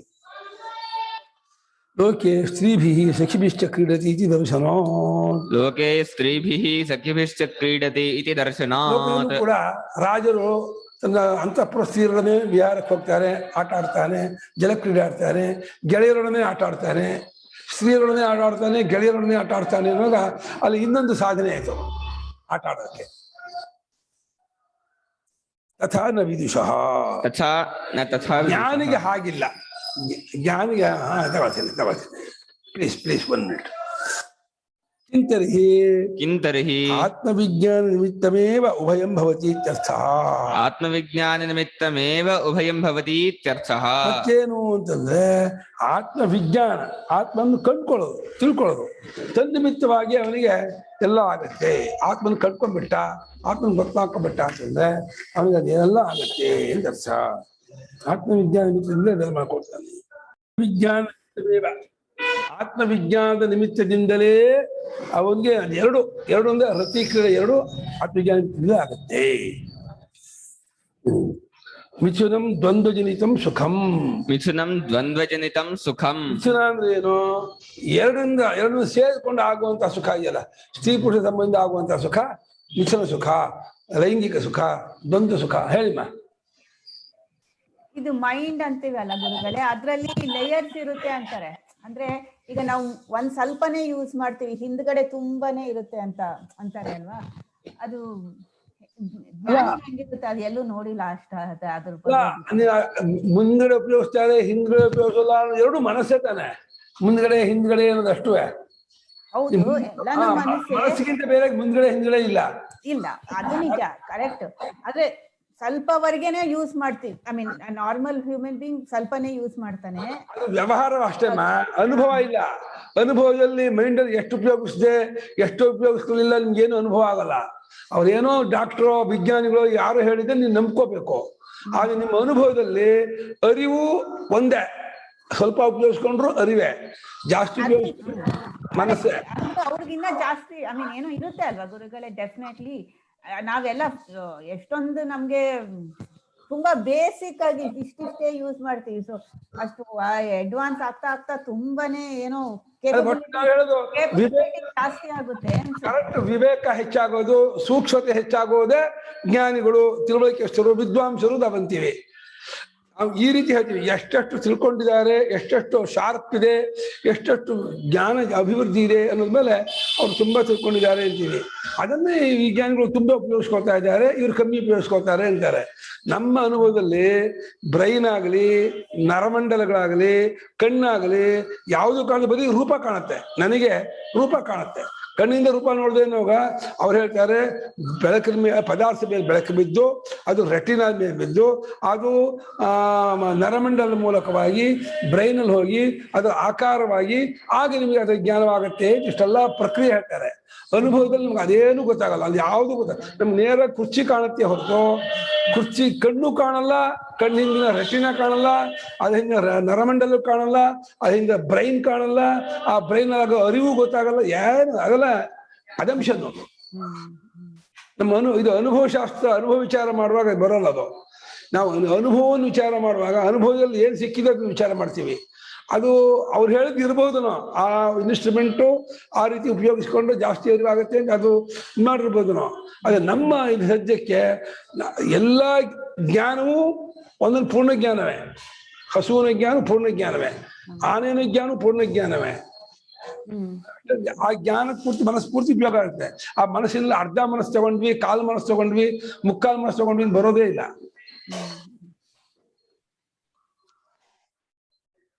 ಹಾಗಾಗಿ ಲೋಕದಲ್ಲಿ ತದಪಿ ದ್ವಂದ್ವ ನಿರಪೇಕ್ಷಂ ಅಸ್ಯ ವಿದುಷಃ. ತದಪಿ ದ್ವಂದ್ವ ನಿರಪೇಕ್ಷಂ ಅಸ್ಯ ವಿದುಷಃ. ಮಿಥುನ ಸುಖವೂ ಕೂಡ ಈ ಜ್ಞಾನಿಗೆ ದ್ವಂದ್ವವಿಲ್ಲದೆ, ಇನ್ನೊಂದಿಲ್ಲದೆ, ಎರಡನೇದಿಲ್ಲದೆ ತನ್ನಷ್ಟಕ್ಕೆ ತಾನು ಆನಂದ ಆಗಿರ್ತಾನೆ. ನಂದತಿ ನಂದತಿ ನಂದತ್ಯೇವ. ಆತ್ಮಾರಾಮನಾಗಿದ್ದು ಆತ್ಮಾವಲೋಕನೆ ಮಾಡ್ತಾ ಆನಂದ, ನಿದ್ದೆಯಲ್ಲಿ ಹೇಗೆ ಆನಂದವಾಗಿರ್ತೀವೋ, ಇವಾಗ ಆನಂದ ಅಂತ ಒಂದು ವರ್ಬಲ್ ಫಾರ್ಮ್ ಇಲ್ಲ. ಅದು ಎನ್ನ ದುಃಖೇನ ಸಂಭಿನ್ನಂ, ದುಃಖ ಸಂಬಂಧವಿಲ್ಲದೆ ಇರುವ ಸ್ಟೇಟ್ ಏನು ಸ್ಥಿತಿ ಇದೆ ಅದನ್ನೇ ಆನಂದ ಅಂತ ಇನ್ನೊಂದು ಕಡೆ ಹೇಳಬೇಕು. ಅಲ್ಲಿ ಆನಂದಿ ವಿಭಾಗವಿಲ್ಲದೆ ಇರುವ ಕೇವಲ ಸ್ವರೂಪ. ಆದರೆ ದುಃಖವಿಲ್ಲದೆ ಇರೋದೇ ಆನಂದವೇ ಹೊರತು ಆನಂದ ಆಗೋದು ಅನ್ನೋದು ಎಲ್ಲೂ ಇಲ್ಲ. ಅದೆಲ್ಲ ಕಲ್ಪನೆ. ಮಾವಿನ ಹಣ್ಣು ತಿಂದಾಗ ಆನಂದ ಆಯಿತು, ಸಿನಿಮಾ ನೋಡಿದಾಗ ಆನಂದ ಆಯಿತು, ಸಂಗೀತ ಆನಂದ ಆಯಿತು ಅನ್ನೋದು ಆ ಕೇಳಬೇಕು ಅನ್ನೋ ಆಸೆ ಈಡೇರ್ತಲ್ಲ. ಆಸೆ ಈಡೇರಿದಾಗ ಅಲ್ಲಿ ಏನೋ ಒಂದು ಸುಖದ ಪ್ರತಿಫಲನ ಆಗತ್ತಲ್ಲ, ಅದು ಅದರಿಂದ ಆನಂದ ಆಯಿತು ಅಂತ ನಂತಾನೆ. ಅಂತಃಕರಣದಲ್ಲಿ ಸತ್ವಗುಣ ಉಂಟಾದಾಗ, ಸ್ವರೂಪದ ಆನಂದದ ಪ್ರತಿಫಲನ ಉಂಟಾದಾಗ ಅದು ಆನಂದವಾಯಿತು ಅಂತ ಕಲ್ಪಿಸ್ಕೊಳ್ತಾನೆ. ವಾಸ್ತವವಾಗಿಯೂ ಆನಂದ ಅನ್ನೋದು ಆಗೋದಲ್ಲ, ಆನಂದವೇ ಇರೋದು. ದುಃಖ ಬಂದು ಹೋಗಿ ಮಾಡುತ್ತೆ. ದುಃಖಕ್ಕೆ ನಿಮಿತ್ತ ಪಾಪ ನಿಮಿತ್ತದಿಂದಲೂ ವಿಕ್ಷೇಪ ನಿಮಿತ್ತದಿಂದಲೂ ದುಃಖ ನಮಗೆ ಕಾಡುತ್ತೆ. ದುಃಖವಿಲ್ಲ ಅಂದ್ರೆ ಆನಂದವೇ. ದುಃಖವಿಲ್ಲ ಅಂದ್ರೆ ನ್ಯೂಟ್ರಲ್ ಇಲ್ಲ. ಆನಂದವೂ ಇಲ್ಲದೆ ದುಃಖವೂ ಇಲ್ಲದೆ ಇರುವಂತಹ ಒಂದು ಸ್ಥಿತಿ ಇಲ್ಲ ನಮಗೆ. ನಾವೇನ್ ಅನ್ಕೋತೀವಿ, ನನಗೇನು ಆನಂದವೂ ಇಲ್ಲ ದುಃಖವೂ ಇಲ್ಲ, ಸುಮ್ಮನೆ ಇದ್ದೀನಿ ಅಂತ ಅಂತೀವಿ. ನಮ್ಗೆ ಆನಂದ ಅಂದ್ರೆ ಏನು ಗೊತ್ತಿಲ್ಲದಾಗ ಮಾತಾಡ್ತೀವಿ. ಆನಂದ ಅನ್ನೋದು ಆಗುವ ಆನಂದ, ಒಂದು ಫೀಲಿಂಗ್ ಆಗುವ ಆನಂದ ಅಂತ ಅನ್ಕೊಂಡಿದ್ವಿ. ಅದು ಕಲ್ಪನೆ, ಅದು ಇದು ಆಯಾಸ ಆಗುವ ಆನಂದ, ಅದು ಆನಂದ ಅಲ್ಲ. ಅದು ಯಾಕೆ ಹೊಡಿತು? ತಥಾ ಆತ್ಮಾನಂದಃ ಶಬ್ದಾದಿನಿಮಿತ್ತ ಆನಂದೋ ಅವಿದುಷಾಂ. ತಥಾ ಆತ್ಮಾನಂದಃ ಶಬ್ದಾದಿನಿಮಿತ್ತ ಆನಂದೋ ವಿದುಷಾಂ. ಜ್ಞಾನಿಗೆ ಆತ್ಮನೇ ಆನಂದವು, ಅಜ್ಞಾನಿಗಳಿಗೆ ಶಬ್ದಾದಿ ನಿಮಿತ್ತದಿಂದ ಒಳ್ಳೆ ಸಂಗೀತ ಕೇಳಿದ್ರೆ, ಒಳ್ಳೆ ಸಿನಿಮಾ ನೋಡಿದ್ರೆ, ಒಳ್ಳೆ ಹೋಟ್ಲ್ ಹೋಗಿ ಒಳ್ಳೆ ರುಚಿಕರವಾದವು ತಿಂದ್ರೆ ಈ ರೀತಿ ಆನಂದ ಅಂತ ಅಜ್ಞಾನಿಗಳಿಗೆ ಪಂಚೇಂದ್ರಿಯ ಮೂಲಕ ಪಂಚ ವಿಷಯವನ್ನು ಅನುಭವಿಸಿದಾಗ ತೋರಿಕೊಳ್ಳುವ ಒಂದು ಪ್ರತ್ಯಯ ವಿಶೇಷವನ್ನು ಆನಂದ ಅಂತಾರೆ. ಜ್ಞಾನಿಗೆ ಪ್ರತ್ಯಯದ ಹಂಗಿಲ್ಲದೆ ಸ್ವರೂಪದಿಂದ ಆಗುವ ಆನಂದ.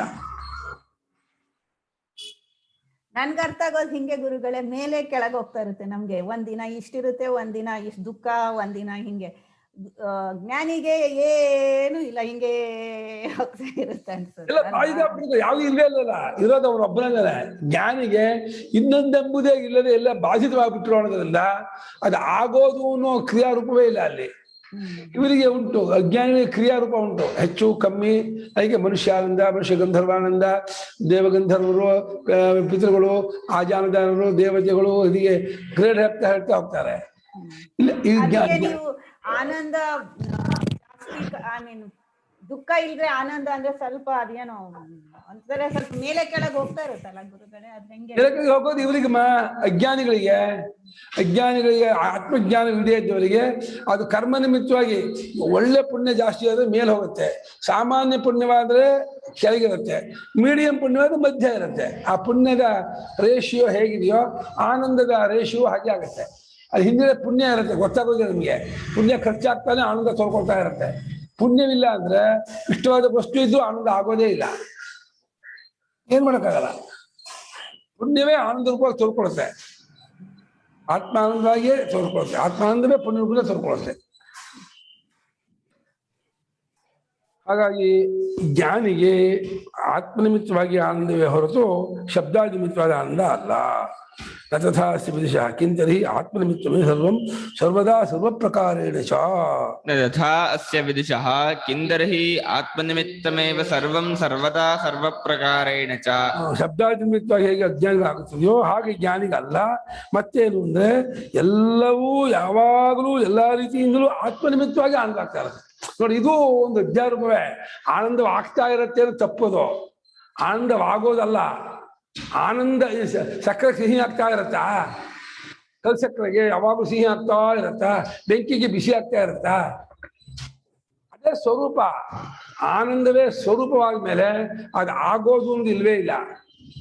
ಆದ್ರೂ ನಮ್ಮನ್ನ ಆ ಕಡೆಗೆ ಪ್ರೇರಣೆ ಮಾಡೋಕ್ಕೆ, ನೀ ಅಲ್ಲಿ ಹೋಗಿ ಅದು ಹೆಚ್ಚಿನ ಆನಂದ, ಅದು ಪುರುಷಾರ್ಥ, ಅದು ನಿತ್ಯ ಅಂತೇಳಿ ನಮ್ಮನ್ನ ಅಲ್ಲಿ ಕರ್ಕೊಂಡು ಹೋಗೋಸವಾಗಿ ಅದು ಆನಂದ ಭಾಳ ಅಂತ ಹೇಳ್ತಾ ಇದ್ದಾರೆ ಹೊರತು ಅಲ್ಲಿ ಆನಂದ ವಿಭಾಗವಿಲ್ಲ, ಆನಂದ ಆಯಾಸವೂ ಇಲ್ಲ. ಆನಂದ ಅನುಭವಿಸೋದು ಆಯಾಸ ಆಗುತ್ತೆ ಲೋಕದಲ್ಲಿ, ಅಲ್ಲ ಆನಂದ ಅನುಭವಿಸೋದು ಆಯಾಸ ಆಗೋಲ್ಲ. ಆನಂದ ಅನುಭವ ಅಲ್ಲ, ಅದು ಆನಂದವೇ ಸ್ವರೂಪ. ಲೌಕಿಕಾನಂದದಲ್ಲಿ ಆಯಾಸ ಆಗುತ್ತೆ. ತುಂಬಾ ಹೊತ್ತು ನಕ್ಬಿಡಿ, ಎಷ್ಟು ಸುಸ್ತಾಗುತ್ತೆ ನೋಡಿ. ಅಯ್ಯೋ, ಆಮೇಲೆ ನಗಿಸ್ತಾ ಇದ್ದು ಎದ್ದೋಗ್ಬಿಡ್ತೀವಿ ನೀವು ಅಲ್ಲಿಂದ. ನಾ ಇಲ್ಲಿದ್ರೆ ಆಗೋಲ್ಲ ನನಗೆ ಅಂತ. ಇಲ್ಲೆಲ್ಲ ನೋಯೇ ಶುರು ಆಗ್ಬಿಡುತ್ತೆ, ಈ ಜಾಗವೆಲ್ಲ ನೋಯುತ್ತೆ, ಹೊಟ್ಟೆ ಎಲ್ಲ ಹುಣ್ಣಾಕಂಗಾಗುತ್ತೆ. ನಕ್ಕು ಸುಸ್ತಾಗ್ಬಿಟ್ಟು ಅವ್ರು ಇನ್ನೂ ತಮಾಷೆ ಮಾಡ್ತಿದ್ರೆ ನೀವು ಅಲ್ಲಿ ಎದ್ದೋಗ್ಬೇಕೆ ಹೊರತು ಇದ್ದಿದ್ದು ನಿಮ್ಮಲ್ಲಿ ಕೂರಕ್ಕೆ ಆಗಲ್ಲ, ಹಂಗಾಗ್ಬಿಡುತ್ತೆ, ಸುಸ್ತಾಗ್ಬಿಡ್ತೀರ ನೀವು. ಇದೆಲ್ಲ ಗೊತ್ತಾಗುತ್ತೆ. ಆನಂದದಲ್ಲಿ ಆಯಾಸವಾದರೆ ಅದು ದುಃಖ ಮಿಶ್ರಿತವಾದ ಆನಂದ. ಆಯಾಸವಿಲ್ಲದ ಆನಂದ ಸ್ವರೂಪ, ಸುಷುಪ್ತಿಯಲ್ಲಾಗುವ ಆನಂದ ಸ್ವರೂಪ ಆನಂದ. ಅದು ಆನಂದವಲ್ಲ ಅಂತ ಲೋಕದವರಿಗೆ ಬಿದ್ಕೊಂಡಿದೆ ಅದರಂತ ಆನಂದ ಅಂತಾರೆ. ಲೋಕದವರಿಗೆ ಆನಂದ ಅನ್ನೋದು ಆಗೋದು ಅಂತ ಇಟ್ಕೊಂಡು ಅವರು ಅಲ್ಲಿಲ್ಲ ಆಗೋದಿಲ್ಲ ಅಂತಾರೆ. ಆಗೋ ಆನಂದವೇ ಅಲ್ಲ. ಅದು ಬೇರೆ ಅನ್ಸುತ್ತೆ ಗುರುಗಳೇ. ಅದು ಬೇರೆ ಅಂದ್ರೆ ಬೇರೆ ಅಂದ್ರೆ ಕ್ರಿಯೆ ಇಲ್ಲದ, ವ್ಯಾಪಾರ ಇಲ್ಲದ, ಬದಲಾವಣೆ ಇಲ್ಲದ, ರೇಷಿಯೋ ಇಲ್ಲದೆ ಇರೋ ಸ್ವರೂಪ ಅದು ಸತ್ಯ. ಇದೆಲ್ಲ ಕಾಲ್ಪನಿಕ. ಇದೆಷ್ಟು ಕಾಲ್ಪನಿಕ ಆನಂದಗಳು. ಕಾಲ್ಪನಿಕ ಆನಂದವೇ ನಮಗೆ ಇಷ್ಟ. ನಮ್ಗೆ ನಮ್ಗೆ ಯಾಕೆ ನಾವು ಕಲ್ಪನೆಯಲ್ಲಿ ಮುಳುಗಿದೀವಿ, ಕಲ್ಪನಾ ರೂಪವನ್ನೇ ನಮ್ಮ ರೂಪ ಅನ್ಕೊಂಡಿದೀವಿ. ದೇಹೇಂದ್ರಿಯ ಮನೋಬುದ್ಧಿಗಳು ಕಲ್ಪನಾ ರೂಪದಗಳು. ಕಲ್ಪನಾ ರೂಪವಾದ ದೇಹೇಂದ್ರಿಯ ನಾನು ಅಂತ ಅಂದ್ಕೊಂಡ್ಮೇಲೆ ನಿಮ್ಗೆ ಕಲ್ಪನಾನಂದವೇ ಇಷ್ಟವಾಗುತ್ತೆ ಹೊರತು ಸತ್ಯಾನಂದ ನಮ್ಗೆ ಇಷ್ಟವಾಗಲ್ಲ. ನಾವು ಏನಾಗ್ತೀವೋ ಅದ್ರ ತಕ್ಕ ನಮ್ಗೆ ಇಷ್ಟ ಆಗುತ್ತೆ. ನಾವು ಕಲ್ಪಿತ ರೂಪವಾದ ದೇಹಾದಿಗಳು ನಾವಾದ್ಮೇಲೆ ಕಲ್ಪಿತ ಆನಂದವನ್ನೇ ನಾವು ಬಯಸ್ತೀವಿ. ನಮ್ಗೆ ಅದು ಅವಿವೇಕ, ಅದು ಗೊತ್ತಾಗಲ್ಲ. ಮಹಾತ್ಮರ ಜೊತೆಗೆ ಇದ್ದಾಗ ಅದು ಇದು ಅರ್ಥ ಇಲ್ಲ ಇದು ಅಂತ ಗೊತ್ತಾಗುತ್ತೆ. ತಥಾ ಆಯ್ತಲ್ಲ, ದೇಹ ಜೀವಿತ ಭೋಗಾದಿ ನಿಮಿತ್ತ ದೇಹ ಜೀವಿತ ಭೋಗಾದಿ ನಿಮಿತ್ತ ಬಾಹ್ಯವಸ್ತು ನಿರಪೇಕ್ಷ ಇತ್ಯರ್ಥ. ಬಾಹ್ಯವಸ್ತು ನಿರಪೇಕ್ಷ ಇತ್ಯರ್ಥಃ. ದೇಹ ಬದುಕೊಂಡಿರೋದಕ್ಕೆ ಬೇಕಾಗಿರುವ ಹೊರಗಿನ ವಸ್ತು ಇದೆಯಲ್ಲ, ಒಂದು ಮನೆ ಇರ್ಬೋದು, ದುಡ್ಡಿರ್ಬೋದು, ಬಟ್ಟೆ ಬರೆ ಇರ್ಬೋದು, ಊಟೋಪಚಾರ ಇರ್ಬೋದು, ಇದು ಯಾವುದೇನೋ ಆನಂದ ಆಗ್ತಾನೆ. ನಮ್ಗಾಗಲ್ಲ. ನಮ್ಗೊಂದು ಮನೆ ಇಲ್ಲ ಅಂದ್ರೆ ಕೊರಗು, ನಮ್ಗೆ ದುಡ್ಡಿಲ್ಲ ಅಂದ್ರೆ ಆಯ್ತು ಪೆದ್ದು ಬಿಡಿಸಿ ಮುಖ ನೋಡಕ್ಕಾಗಲ್ಲ. ದುಡ್ಡಿದ್ರೆ ಒಂದು ಸ್ಯಾಟಿಸ್ಫ್ಯಾಕ್ಷನ್ ತೃಪ್ತಿ ಇರುತ್ತಲ್ಲ, ಮುಖದಲ್ಲಿ ಒಂದು ಕಳೆ ಇರುತ್ತಲ್ಲ. ದುಡ್ಡೇ ಇಲ್ಲ ಅಂದ್ಬಿಟ್ರೆ ಹ್ಯಾಪ್ ಮೋರೆ ನೋಡಕ್ಕಾಗಲ್ಲ. ಪಂಚತಂತ್ರ ಕಥೆಯಲ್ಲಿ ಅವನು ಒಬ್ಬೊಬ್ಬ ಭಾರಿ ದುಃಖಿ ಇದಾಗ್ಬಿಟ್ಟಿದ್ದಾನೆ. ಅವ್ನು ಏನ್ ಮಾಡೋದು ಅದು ಒಂದು ಇದಕ್ಕೆ ಹೋಗ್ತಾನೆ, ಅಲ್ಲಿ ಇಲಿ ಹಾರ್ತಾ ಇರುತ್ತೆ. ಏನಪ್ಪ ಇಲಿ ಹಾರುತ್ತಲ್ಲ ಅಂತ, ಅಲ್ಲಿ ಅಡಿಲಿ ಚಿನ್ನದ ಸಿಂಹಾಸನ ಇದೆ. ಅಡಿಲಿರೋ ಚಿನ್ನ ಸಿಂಹಾಸನ ಎಫೆಕ್ಟ್ ಇಂದ ಮೇಲ್ ಓಡಾಡುವ ಇಲಿಯು ಹಾರ್ತಾ ಇದೆ ಅಂದ್ರೆ ಇನ್ನು ದುಡ್ಡು ಬಂದವನು ಹೇಗೆ ಹಾರಾಡ್ತಾನೆ, ಖುಷಿ ಆಗ್ತಾ ಇದೆ ಅನ್ನೋಕ್ಕೆ ಆ ಕಥೆ ಕೊಟ್ಟು ಅದು ಬಂದ ಮೇಲೆ ಇದಿತ್ತು. ನಮ್ಮ ಸುಬ್ರಾಮ್ ಶಾಸ್ತ್ರಿಗಳು ಅಂತ ಒಬ್ಬರಿದ್ರು. ಸುಬ್ರಾಮ್ ಶಾಸ್ತ್ರಿಗಳು ಶಿವಮೊಗ್ಗದಲ್ಲಿ ಅಡಿಕೆ ಮಂಡಿ, ಅವ್ರ ಅಡಿಕೆ ಮಾರಕ್ ಹೋಗಿದ್ರು. ಮುಂಚೆನೆ ಅದೆಷ್ಟೋ ಅದ್ರ ಮೇಲೆ ಲೋನ್ ತಗೊಂಡ್ಬಿಟ್ಟಿದ್ರು, ಅದ ಕಟ್ಟಕ್ಕೆ ಹೋಗಿದ್ರು. ಆ ಶಾಸ್ತ್ರಿ ಬಂದಿದ್ದು ಅವರು ವಂಶಪಾಲ ಕಡೆಯವರು, ಏನ್ ಶಾಸ್ತ್ರಿಗಳೇ ಭಾರಿ ಸಪ್ಪಗಿದ್ದೀರಲ್ಲ, ಭಾರಿ ಬೇಜಾರಾಗಿದೆಯಲ್ಲ, ಏನು ಅಂದ. ಏನೂ ಇಲ್ಲ, ಒಂದ್ 2,000 ರೂಪಾಯಿ ಕೊಟ್ಟು ನೋಡಿ ಹೇಗಿರ್ತೀನಿ ಅಂತಂದ್ರು. 2,000 ರೂಪಾಯಿ ಕೊಡಿ, ನಾನು ಹೇಗಿರ್ತೀನಿ ನೋಡಿ ಅವಾಗ ಅಂದ್ರು. ಅಂದ್ರೆ ದುಡ್ಡಿಲ್ದೆ ಹ್ಯಾಪ್ ಮೋರ ಆಗತ್ತಪ್ಪ, ಏನ್ ಮಾಡಕ್ಕಾಗತ್ತೆ ಅಂದ್ರು. ಇದು ಅಜ್ಞಾನದ ಲಕ್ಷಣ. ಆದ್ರೆ ನಮ್ಮ ಬಸವಕ್ಷೇಮನ್ ಗುರುಗಳೇ, ಅದಕ್ಕೆ ಜೋಬಿನ್ ಜ್ವರ ಅಂತಾರೆ ಗುರುಗಳೇ. ಏನ್ ಜ್ವರ? ಜೋಬಿನ್ ಜ್ವರ.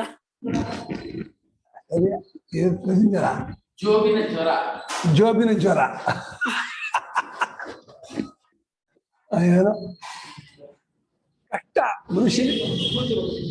ಕೂದಲು ಮನುಷ್ಯನಿಗೆ ಲೌಕಿಕವಾಗಿ ಎಲ್ಲವೂ ಚೆನ್ನಾಗಿದ್ರೆ ವೇದಾಂತಕ್ಕೂ ಬರ್ತಾನೆ, ಚಿಂತನೆಯೂ ಮಾಡ್ತಾನೆ, ಪೂಜೆ ಪುರಸ್ಕಾರ ಮಾಡ್ತಾನೆ. ನಿಮ್ಗೆ ಬೇಸಿಕ್ ಮನೆ ಇಲ್ಲ, ದುಡ್ಡಿಲ್ಲ, ಊಟಕ್ಕಿಲ್ಲ, ತುಂಬಾ ಕಷ್ಟ ಅಂದ್ರೆ ಸ್ವಾಮಿ ಏನು ಪೂಜೆಗೆ ಏನು ಹಚ್ಚಬೇಡಿ, ಏನು ವೇದಾಂತ ಹೇಳ್ಬೇಡಿ, ಏನು ಬೇಡ ನಮಗೆ. ನಾವು ಚೆನ್ನಾಗಿರ್ತೀವಿ, ಚೆನ್ನಾಗಿ ಆಮೇಲೆ ನಿಮ್ ವೇದಾಂತ, ನಿಮ್ ಪೂಜೆ ಪುರಸ್ಕಾರ, ನಿಮ್ ಪಾರಾಯಣ, ನಿಮ್ದು ಏನೇನು ಮಾರಾಯ, ನಿಮ್ ಬದುಕೆ ಬಹಳ ಕಷ್ಟವಾಗಿದೆ, ಏನು ಬೇಡ ಅಂತಿದ್ದಾನೆ. ಬದುಕು ಪೂರ್ತಿ ಫಲ ಇಲ್ಲ, ಸ್ಯಾಟಿಸ್ಫ್ಯಾಕ್ಷನ್ ಆಗಿದೆ, ಚೆನ್ನಾಗಿ ಒಂದು 3-4 ಮನೆ ಇದೆ, ಬಾಡಿಗೆ ಬರುತ್ತೆ, ಬೇಕಾದ ದುಡ್ಡಿದೆ, ಇನ್ನೊಂದು ಬರುತ್ತಾ ಇದೆ, ಆರೋಗ್ಯ ಚೆನ್ನಾಗಿದೆ, ಎಲ್ಲ ಇದೆ ಅಂತ ಆವಾಗ ಸರಿ ಏನ್ ಹೇಳ್ತಿದ್ರೆ ಹೇಳಿ, ಅದನ್ನು ಕೇಳೋಣ, ಅದನ್ನು ಮಾಡೋಣ, ಅದನ್ನು ಪೂಜೆ ಎಲ್ಲ ಮಾಡೋಣ ಅಂತಾನೆ. ಬದುಕಿಗೆ ಮಿನಿಮಮ್ ಆಗಿರ್ತಕ್ಕಂತಹ ಹೇಳ್ದಲ್ಲ, ಅದಕ್ಕೆ ಹೇಳ್ದಲ್ಲ,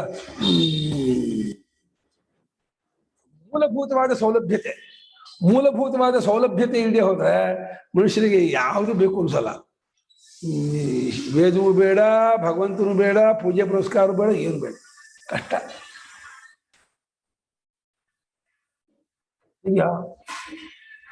ಆದ್ರೆ ಬೇಸಿಕ್ ಏನಂತಾರೆ, ಆ ಪೂಜೆ ಮಾಡೋದು ಎಲ್ಲ ಯಾವ ಲೆವೆಲ್ ಇದ್ರು ಆ ಸೊಸೈಟಿಯಲ್ಲಿ ಅದು ಇರ್ಬೇಕಂತ, ಅದು ಎಸ್ಟಾಬ್ಲಿಷ್ ಆಗ್ಬೇಕಲ್ಲ ಎಲ್ಲಾದ್ರೂ. ಅಲ್ಲಮ್ಮ, ನಮಗೆ ಪ್ರವೃತ್ತಿ ಆಗ್ಬೇಕಾದ್ರೆ ನಮಗೆ ಅದ್ವೈತ, ತತ್ವಮಸಿ ಅವೆಲ್ಲ ನಮಗೆ ಈಗ ಕೂತ್ಕೊಂಡು ಅರ್ಥ ಆಗುತ್ತೆ. ಅವ್ರಿಗೋಗಿ ಹೇಳಿದ್ರೆ ಅರ್ಥ ಆಗಲ್ಲ ಅನ್ಸುತ್ತೆ. ಆದ್ರೆ ಅಟ್ಲೀಸ್ಟ್ ಅದೊಂಥರ ಪೂಜೆ ಭಗವಂತ ಇರ್ಬೇಕು ಅವ್ರು. ಅಚ್ಚರಿ ಅರ್ಥ ಆಗದೆ ಇರೋಕ್ಕೆ ಬುದ್ಧಿಮಟ್ಟ ಕಮ್ಮಿ ಆದ್ರೂ ಅರ್ಥವಾಗಲ್ಲ. ಆದ್ರೆ ಅರ್ಥ ಮಾಡ್ಬೇಕು ಬರ್ಬೇಕಲ್ಲ, ಬರ್ಬೇಕಾದ್ರೆ ಲೌಕಿಕವಾಗಿ ಚೆನ್ನಾಗಿದ್ದೇ ಬರೋದು. ಲೌಕಿಕವಾಗಿ ತುಂಬಾ ಕಷ್ಟದಲ್ಲಿದ್ರೆ ಅವ್ರು ಬರೋದೇ ಇಲ್ಲ. ಬಂದ ಮೇಲೆ ಅರ್ಥವಾಗುವುದಕ್ಕೆ ನೀವು ಹೇಳಿ ಪೂಜೆ ಪುನಸ್ಕಾರ ಮಾಡೋದು, ಜಪ ತಪ ಮಾಡೋದು, ಚಿತ್ತ ಶುದ್ಧಿ ಮಾಡ್ಕೊಳ್ಳೋದು, ಅದು ಎರಡನೇದು. ಆದ್ರೆ ಈ ಪ್ರವೃತ್ತಿ ಆಗಲ್ಲ. ಹಾಗೆ ಮಿನಿಮಮ್ ಲೌಕಿಕವಾದಂತಹ ಒಂದು ಬದುಕು ಅನ್ನೋದು ಏನಿದೆ, ಆ ಬದುಕು ಚೆನ್ನಾಗಿದ್ರೆ ಏನಕ್ಕೂ ಆದ್ರೂ ಅವರು ಆಯ್ತು, ಏನಾದ್ರು ಒಂದು ಸೊಸೈಟಿ ಮಾಡೋಣ, ಒಂದು ದೇವಸ್ಥಾನ ಮಾಡೋಣ, ಇನ್ನೊಂದು ಪೂಜೆ ಮಾಡೋಣ, ವೇದಾಂತ ಚಿಂತನೆ ಮಾಡೋಣ, ಪ್ರವಚನ ಮಾಡೋಣ, ಯಾತ್ರೆ ಗೀತ್ರೆ ಹೋಗೋಣ, ಏನ್ ಬೇಕಾದ್ರೂ ಮಾಡೋಣ, ಹೂ ಅಂತಾನೆ. ಏನು ಇಲ್ಲ ಅಂದ್ರೆ ಮಹಾರಾಯ ಎದ್ದೋಗಿಲ್ಲ ಹೆಂಗೆ ಏನು ಹೇಳ್ಬೇಡ ಅಂತಾರೆ. ಕಷ್ಟ, ಮನುಷ್ಯನಿಗೆ ಬದುಕು ಬಹಳ ಅನಿವಾರ್ಯ. ಹೀಗೆ ಆಗ ದೇಹವು ಬದುಕೊಂಡಿರೋದಕ್ಕೆ ಬೇಕಾಗಿರುವ ಭೋಗವೇ ಮುಂತಾದ ನಿಮಿತ್ತ ಇದೆಯಲ್ಲ, ಅದು ಯಾವುದನ್ನು ಅಪೇಕ್ಷಿಕೊಳ್ಳಲ್ಲ. ಈ ಸನ್ಯಾಸಿಯಾದ ಮುಮುಕ್ಷು ಚಿಂತಕ ಎಲ್ಲವನ್ನು ಬಿಟ್ಟು ತತ್ವಚಿಂತೆ ಮುಗ್ತಾನೆ. ಅವನು ಮುಂಚೆ ಚೆನ್ನಾಗಿದ್ದವನಾಗಿದ್ದು ವೇದಾಂತ ವಿಚಾರ ಶ್ರವಣ ಮಾಡಿ ಆಮೇಲೆ ನಂಗೆ ಇದರಲ್ಲಿ ಏನು ಬೇಕಿಲ್ಲ ಅಂತ ವೈರಾಗ್ಯ ಬಂದು ಸನ್ಯಾಸ ಮಾಡ್ತಾನೆ. ಸನ್ಯಾಸ ಮಾಡಿ ಅವನೊಂದು ಇದು ಭಗವಂತನ ನಂಬ್ಕೊಂಡು ಅವನು ಏನು ನಂಗೆ ಭಿಕ್ಷೆ ಕೊಡ್ತಾನೋ, ಎಲ್ಲಿ ವಾಸ ಇಡ್ತಾನೋ, ಏನ್ ಮಾಡ್ತಾನೋ ಪೂರ್ಣ ನಂಬಿಕೆಗೂ ಹೋಗ್ತಾನೆ. ಅವನು ಬಹಳ ಒದ್ದಾಡ್ತಾನೆ, ಬಹಳ ಕಷ್ಟಪಡ್ತಾನೆ. ನಮ್ ಜ್ಞಾನಪ್ರಸಾದ ಅಂದ್ರು, ಅವ್ರು ನಡ್ಕೊಂಡು ಹೋಗೋರು ಒಂದ್ ದಿವಸ ಇಡೀ ಉಪವಾಸ ಇದ್ಬಿಟ್ರೆ ಯಾರು ಏನು ಕೊಡ್ಲೇ ಇಲ್ಲ ಅಂದ್ರು. ಉಪವಾಸ ಇದ್ಬಿಟ್ಟೆ ಏನು ಮಾಡೋಕ್ಕಾಗಲಿಲ್ಲ ಅಂದ್ರು. ಯಾವುದೋ ಒಂದು ದೇವಸ್ಥಾನಕ್ಕೆ ಹೋಗಿದ್ದಾರೆ, ರಾತ್ರಿ ಯಾವುದೋ 100ಗೆ ರಾತ್ರಿ ಆಗಿದೆ. ಅವನ ದೇವಸ್ಥಾನ 7 ಗಂಟೆ ಏನೋ ಆಗಿತ್ತಂತೆ. ಅವನು ಪೂಜೆ ಮಾಡ್ಕೊಂಡು ಬಾಗಿಲು ಹಾಕೊಂಡು, ನಾನು ಇಲ್ಲೇ ಇರ್ತೀನಿಪ್ಪ, ನಂಗೆ ಚೂರು ಬೆಳಗ್ಗೆ ಎದ್ದು ಹೋಗ್ತೀನಿ, ಕೊಡು ಜಾಗ ಮಾಡ್ಕೊ. ಇಲ್ಲ ಕೊಡೋಲ್ಲ, ನಿಂಗೆ ಕೊಡೋಲ್ಲ ಅನ್ನಂತೆ. ಅದು ಮಳೆ ಬರೋ ಹಂಗಿತ್ತಂತೆ. ಅವ್ನು ಬೇರೆ ನೀವು ಹೊರಗಡೆ ಕಟ್ಟೆ ಮೇಲೆ ಮಲ್ಕೊಂಡಂತೆ. ಅದೇ ಅಯ್ಯೋ ಪಾಪ ಅವರು ಹೊರಗಡೆ ಅವ್ರಿಗೆ ಏನು ಇಟ್ಕೊಂಡಿಲ್ಲ. ಆ ಕಟ್ಟೆ ಮೇಲೆ ಕೂದಾರೆ ಮಳೆ ಹೊಡಿತಂತೆ, ಇರಿಸ್ಲು ಹೊಡಿತಾ ಇತ್ತಂತೆ. ಬೆಳಗ್ಗೆಯವರು ಕೂತಿದ್ದೆ ಅಂದ್ರು. ಶ್ರೀ ಭಗವಂತ ಹೆಂಗ್ ಪರೀಕ್ಷೆ ಮಾಡ್ತಾನೆ ಅಂತ. ಇದೆಲ್ಲ ಆಗ್ಬಿಟ್ರೆ ಬೇಡ, ಆ ಸನ್ಯಾಸವೂ ಬೇಡ, ಇದು ಬೇಡ. ಮನೆಗೆ ಕೂತ್ಕೊಂಡು ಚೆನ್ನಾಗಿ ಟೈಮ್ ಟು ಟೈಮ್ ಊಟ ತಿಂಡಿ ಕಾಫಿ ಎಲ್ಲ ಮಾಡ್ಕೊಂಡು ಏನ್ ಹೇಳ್ತೀರಿ ಗುರುಗಳೇ ಹೇಳಿ ವೇದಾಂತ ಕೇಳೋಣ ಅಂತಂದ. ಆ ವೇದಾಂತ ಕೇಳೋದು ನಾವೆಲ್ಲ ರೆಡಿಯೇ ಹೊರತು ನಮ್ಮ ಇದೆಲ್ಲ ಬಿಟ್ಕೊಂಡು ನೀ ಇದೇ ಕೂರು ಅಂದ್ರೆ ಅಂತ ಧೈರ್ಯ ನಮ್ಗೆ ಯಾರಿಗೂ ಇಲ್ಲ. ಆ ಧೈರ್ಯ ಬರ್ಬೇಕಾದ್ರೆ ಅದು ಭಾರಿ ಭಗವದ್ಭಕ್ತನಾಗಿರ್ಬೇಕು.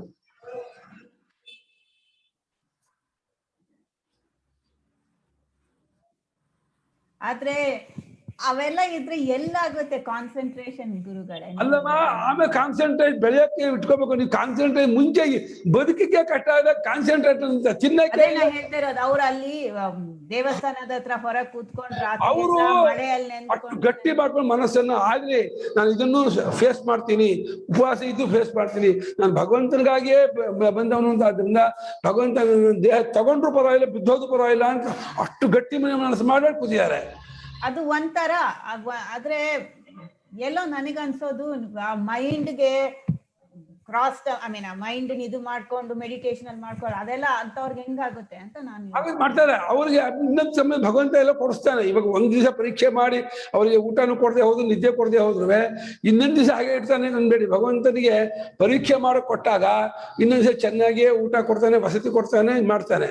ಯಾಕಂದ್ರೆ ಭಗವಂತ ಅವನ ಕಡೆಗೆ ಅವನ್ನ ಹೇಳ್ಕೋಬೇಕಾದ್ರೆ ಎಷ್ಟರ ಮಟ್ಟಿಗೆ ಪ್ರಾಪಂಚಿಕದಲ್ಲಿ ನೀನ್ ವಿರಕ್ತನಾಗಿದೆಯಾ ಅನ್ನೋದನ್ನು ಅವ್ನು ನೋಡ್ತಾನೆ. ನಿನ್ನನ್ನು ನೀನು ತೋರಿಸ್ಬೇಕು. ಹೌದು ನನಗೆ ನೀನೇ ಬೇಕು ಅಂದ್ರೆ ನಂಗೆ ಇನ್ನೊಂದು ಬೇಡ ಅನ್ನೋದನ್ನು ಅಷ್ಟೇ ಇಟ್ಕೋಬೇಕೇ ಹೊರತು ನೀನೂ ಬೇಕು ಅಂದ್ರೆ ನಾನು ಸಿಗಲ್ಲ ಅಂತಾನೆ. ನೀನೂ ಬೇಕು ಅಂದ್ರೆ ನಾನು ನೀನೇ ಬೇಕು ಅಂದ್ರೆ ಎಲ್ಲವನ್ನು ಬಿಟ್ಟು ಬಂದ್ರೆ ನಾನು ಸಿಗ್ತೀನಿ ಅಂತಾನೆ. ಎಲ್ಲವನ್ನು ಬಿಟ್ಟು ಹೋಗೋದು ನಮ್ಗೆ ಧೈರ್ಯ ಇಲ್ಲ, ನಮ್ಗೆ ಅಷ್ಟು ನಂಬಿಕೆ ಇಲ್ಲ. ಎಲ್ಲಿ ನನ್ನ ನೆಕ್ಸ್ಟ್ ಊಟ ಎಲ್ಲಿ ಸಿಗುತ್ತೆ ಅಂತ ಅದೇ ತಲೆ ಕೆಡಿಸ್ಕೋಬೇಕು. ಇಲ್ಲಪ್ಪ, ಯೋಚನೆ ಮಾಡ್ಬೇಡ. ನಾನು ಭಗವಂತ ನಂಬ್ಕೊಂಡು ಹೊರಟಿದ್ದೀನಿ, ಅವನು ನೋಡ್ಕೊಳ್ತಾನೆ. ಇವಾಗ ಚಿಕ್ಕ ಮಗು ನನಗೆ ಊಟಕ್ಕೇನು ತಿಂಡಿಗೇನು ಇದಕ್ಕೇನು ಯೋಚನೆ ಮಾಡಿಸ್ತೋ, ಅದು ಅಮ್ಮನ ಮೇಲೆ ಭಾರ. ಅಮ್ಮ ನೋಡ್ಕೊ. ಹಾಗೆ ಭಗವಂತನ ಮೇಲೆ ಭಾರ ಬಿಟ್ಬಿಟ್ಟಿದ್ದಾನೆ. ನನ್ಗೆ ಅವನು ಊಟ ಕೊಡ್ತಾನೆ, ಕೊಡದೇ ಇದ್ದೆ ಇಲ್ಲ, ಕೊಟ್ಟರು ಸಂತೋಷ ಇಲ್ಲ, ಕೊಡದೇ ಇದ್ದೆ ದುಃಖ ಇಲ್ಲ. ಅವನ ನೆಲೆ ಕೊಟ್ಟ ಆಶಯ ಕೊಟ್ಟರೆ ಸಂತೋಷ ಇಲ್ಲ, ಬೀಜಿಲೆ ಮರದಡಿ ಮಲ್ಕೊಂಡ್ರು ದುಃಖ ಇಲ್ಲ. ಅನ್ನೋಷ್ಟರ ಮಟ್ಟಿನ ಒಂದು ಮನಸ್ಸಿನ ಸ್ಥಿತಿಯನ್ನು ಸಂಪಾದನೆ ಮಾಡಿಕೊಂಡು ಸಾಧಕ ಇದ್ದಾನಲ್ಲ, ಅವನ ಮೇಲ್ಮಟ್ಟದ ಸಾಧಕ, ಅವನು ಉಚ್ಚ ಮಟ್ಟ. ಆ ಮಟ್ಟಕ್ಕೆ ಹೋಗ್ಬೇಕಾದ್ರೆ ಪರೀಕ್ಷೆ ಒಡ್ತಾನೆ ಭಗವಂತ. ಒಡ್ದೇ ಇರೋಲ್ಲ ನಿಮ್ಮನ್ನ. ನೀವು ಸುಮ್ಮನೆ ನಾನು ಎಲ್ಲ ಬಿಟ್ಟೆ ಅಂದ್ಬಿಟ್ರೆ ಕೇಳಲ್ಲ. ಬಿಟ್ಟೆ ಅಂದ್ಬಿಟ್ರೆ ಪ್ರಾಕ್ಟಿಕಲ್ ಆಗಿ ತೋರಿಸು ಎಲ್ಲ ಬಿಟ್ಟೆ ಅನ್ನೋದನ್ನ. ಮನೇಲೆ ಇಟ್ಕೊಂಡ್ಬಿಟ್ಟು ಎಲ್ಲ ಬಿಟ್ಟೆ ಏನ್ ಬಿಟ್ಟೆ? ನಮ್ ಹೆಂಗಸರಿಗೆ ಕಷ್ಟ ಗುರುಗಳೇ. ಯಾಕೆ ಕಷ್ಟಮ್ಮ? ಮನೆ ಬಿಟ್ಟು ಹೋದ್ರೆ ಹೆಂಗೆ ಎಲ್ಲಿರ್ತೀವಿ ನಾವೇ? ಯಾಕೆ ಮೀರಾಬಾಯಿ ಹೋಗ್ಲಿಲ್ವಾ? ಮೀರಾಬಾಯಿ ತೋರಿಸ್ಲಿಲ್ವಾ ಹೋಗಿ?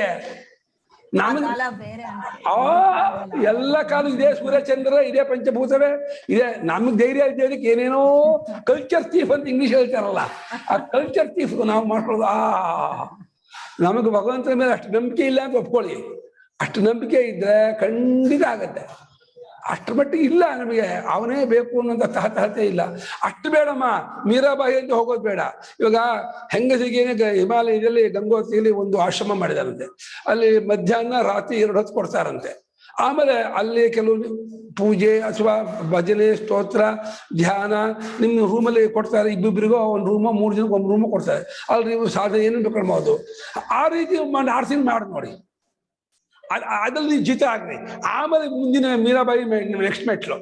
ಇವಾಗ ಸದ್ಯಕ್ಕೆ ಮನೆ ಬಿಟ್ಟು ಹೋಗಿ ಏಕಾಂತದಲ್ಲಿ ಇದ್ಕೊಂಡು ಮೌನವಾಗಿದ್ಕೊಂಡು ಅಲ್ಲಿ ಕೊಟ್ಟಂತಹ ಸಬ್ಜಿ ಚಪಾತಿನೋ ಅದೇನೋ ಕೊಡ್ತಲ್ಲ ಅದನ್ನು ತಿನ್ಕೊಂಡು ಹಾಗೆ ನಾಲಿಗೆ ಮೇಲೆ ಡಿಪೆಂಡ್ ಆಗ್ತೀನಿ, ಕಣ್ಣು ಮುಚ್ಕೊಂಡು ತಿನ್ಕೊಂಡು ಸಾಧನೆ ಮಾಡ್ಕೊಂಡು ಭಗವಂತನಲ್ಲಿಯೇ 24 ಗಂಟೆನೂ ಇದ್ಕೊಂಡು 6 ತಿಂಗಳು ಇರಿ. ಆಮೇಲೆ ಮುಂದಿನ ಸ್ಟೆಪ್ಗೆ ಹೋಗಿದಂತೆ. ಮುಂಚೆ ಅದನ್ನು ಮಾಡಿ. ಆಗಲ್ಲ ಕಷ್ಟಮ್ಮ. ಏನೇ ಅನ್ವಿ ನಾವು ಇಲ್ಲಿ ಬಾಳೋದು ಜೀವನ್ನೇವ ಸಹ ಏವಂ ಲಕ್ಷಣ ವಿದ್ವಾನ್ ಜೀವನ್ನೇವ ಸ್ವರಾಜ್ಯ ಅಭಿಷಿಕ್ತಃ ಪತಿತೇಪಿ ದೇಹೇ ಸ್ವರಾಡೇವ ಭವತಿ. ಈ ಲಕ್ಷಣದವನಾದ ಅಂದ್ರೆ ಎಲ್ಲಾ ಕಡೆಯಲ್ಲಿಯೂ ಆತ್ಮನ್ನೇ ಕಾಣುವ ಆತ್ಮಚಿಂತಕನಾಗಿ ಆತ್ಮಸ್ವರೂಪ ಕಟ್ಕೊಂಡಂತಹ ಜ್ಞಾನಿಯು ವಿದ್ವಾನ್ ಬದುಕಿರುವಾಗಲೇ ಜೀವನ್ನೇವ ಸ್ವರಾಜ್ಯ. ನೋಡಿ, ಇದು ಬಹಳ ಇಂಪಾರ್ಟೆಂಟ್ ವರ್ಡು. ಶಂಕರಾಚಾರ್ಯರು ಜೀವನ್ ಮುಕ್ತಿ ಸದ್ಯೋ ಮುಕ್ತಿಯನ್ನು ಹೇಳೋರೇ ಹೊರತು ಈ ವ್ಯಾಖ್ಯಾನಕಾರರಂಗೆ ವಿದೇಹ ಮುಕ್ತಿಯನ್ನು ಮುಖ್ಯವಾಗಿ ಹೇಳಲ್ಲ. ಎಷ್ಟು ಜನ ತಪ್ಪರ್ಸ ಮಾಡ್ತಾರೆ ಗೊತ್ತಾ? ಜ್ಞಾನಿಯಾದರೂ ದೇಹ ಇರುವವರೆಗೂ ಅವನು ಮುಕ್ತನಲ್ಲ, ಅವನಿಗೆ ಅವಿದ್ಯಾ ಲೇಷ ಇರುತ್ತೆ. ಅವನು ವಿದೇಹ ಮುಕ್ತಿಯೇ ನಿಜವಾದ ಮುಕ್ತಿ, ಬದುಕಿರುವಾಗ ಮುಕ್ತಿ ಗೌಣ ಮುಕ್ತಿ, ಹೀಗೆಲ್ಲ ವ್ಯಾಖ್ಯಾನ ಮಾಡ್ತಾರೆ. ಶಂಕರಾಚಾರ್ಯರು ಜೀವನ್ನೇವ ಬದುಕಿರುವಾಗಲೇನೆ ಸ್ವರಾಜ್ಯದಲ್ಲಿ ಅಭಿಷೇಕಗೊಂಡವನಾಗಿ ಇನ್ನು ಪ್ರಾರಬ್ಧ ಮುಗಿದ ಮೇಲೆ ದೇಹ ಯಾವತ್ತೂ ಬಿದ್ದೋಗುತ್ತಲ್ಲ, ಆಮೇಲೆ ಏನಾಗ್ತಾನೆ ಅಂದ್ರೆ ಅದೇ ಬ್ರಹ್ಮದಲ್ಲೇ ಸೇರಿ ಹೋಗ್ತಾನೆ. ಸ್ವರಾಟ್ ಭವತಿ ಅಂತ ಅದು ಅನುವಾದ. ಜನ್ಮಾಂತರಕ್ಕೆ ಹೋಗಲ್ಲ ಅನ್ನೋಕ್ಕೋಸ್ಕರ ಸ್ವರಾಟ್ ಭವತಿ ಹೊರತು ಆಗ ಸ್ವರಾಟ್ ಭವತಿ ಅಲ್ಲ, ಬದುಕಿರುವಾಗಲೇ ಸ್ವರಾಟ್ ಆಗಿರ್ತಾನೆ. 9:05 ಅಯ್ಯೋ ಟೈಮೇ ನೋಡಿಲ್ಲ ನಾನು. ಯಾರು ನೀವು ಹೇಳಿಲ್ಲ?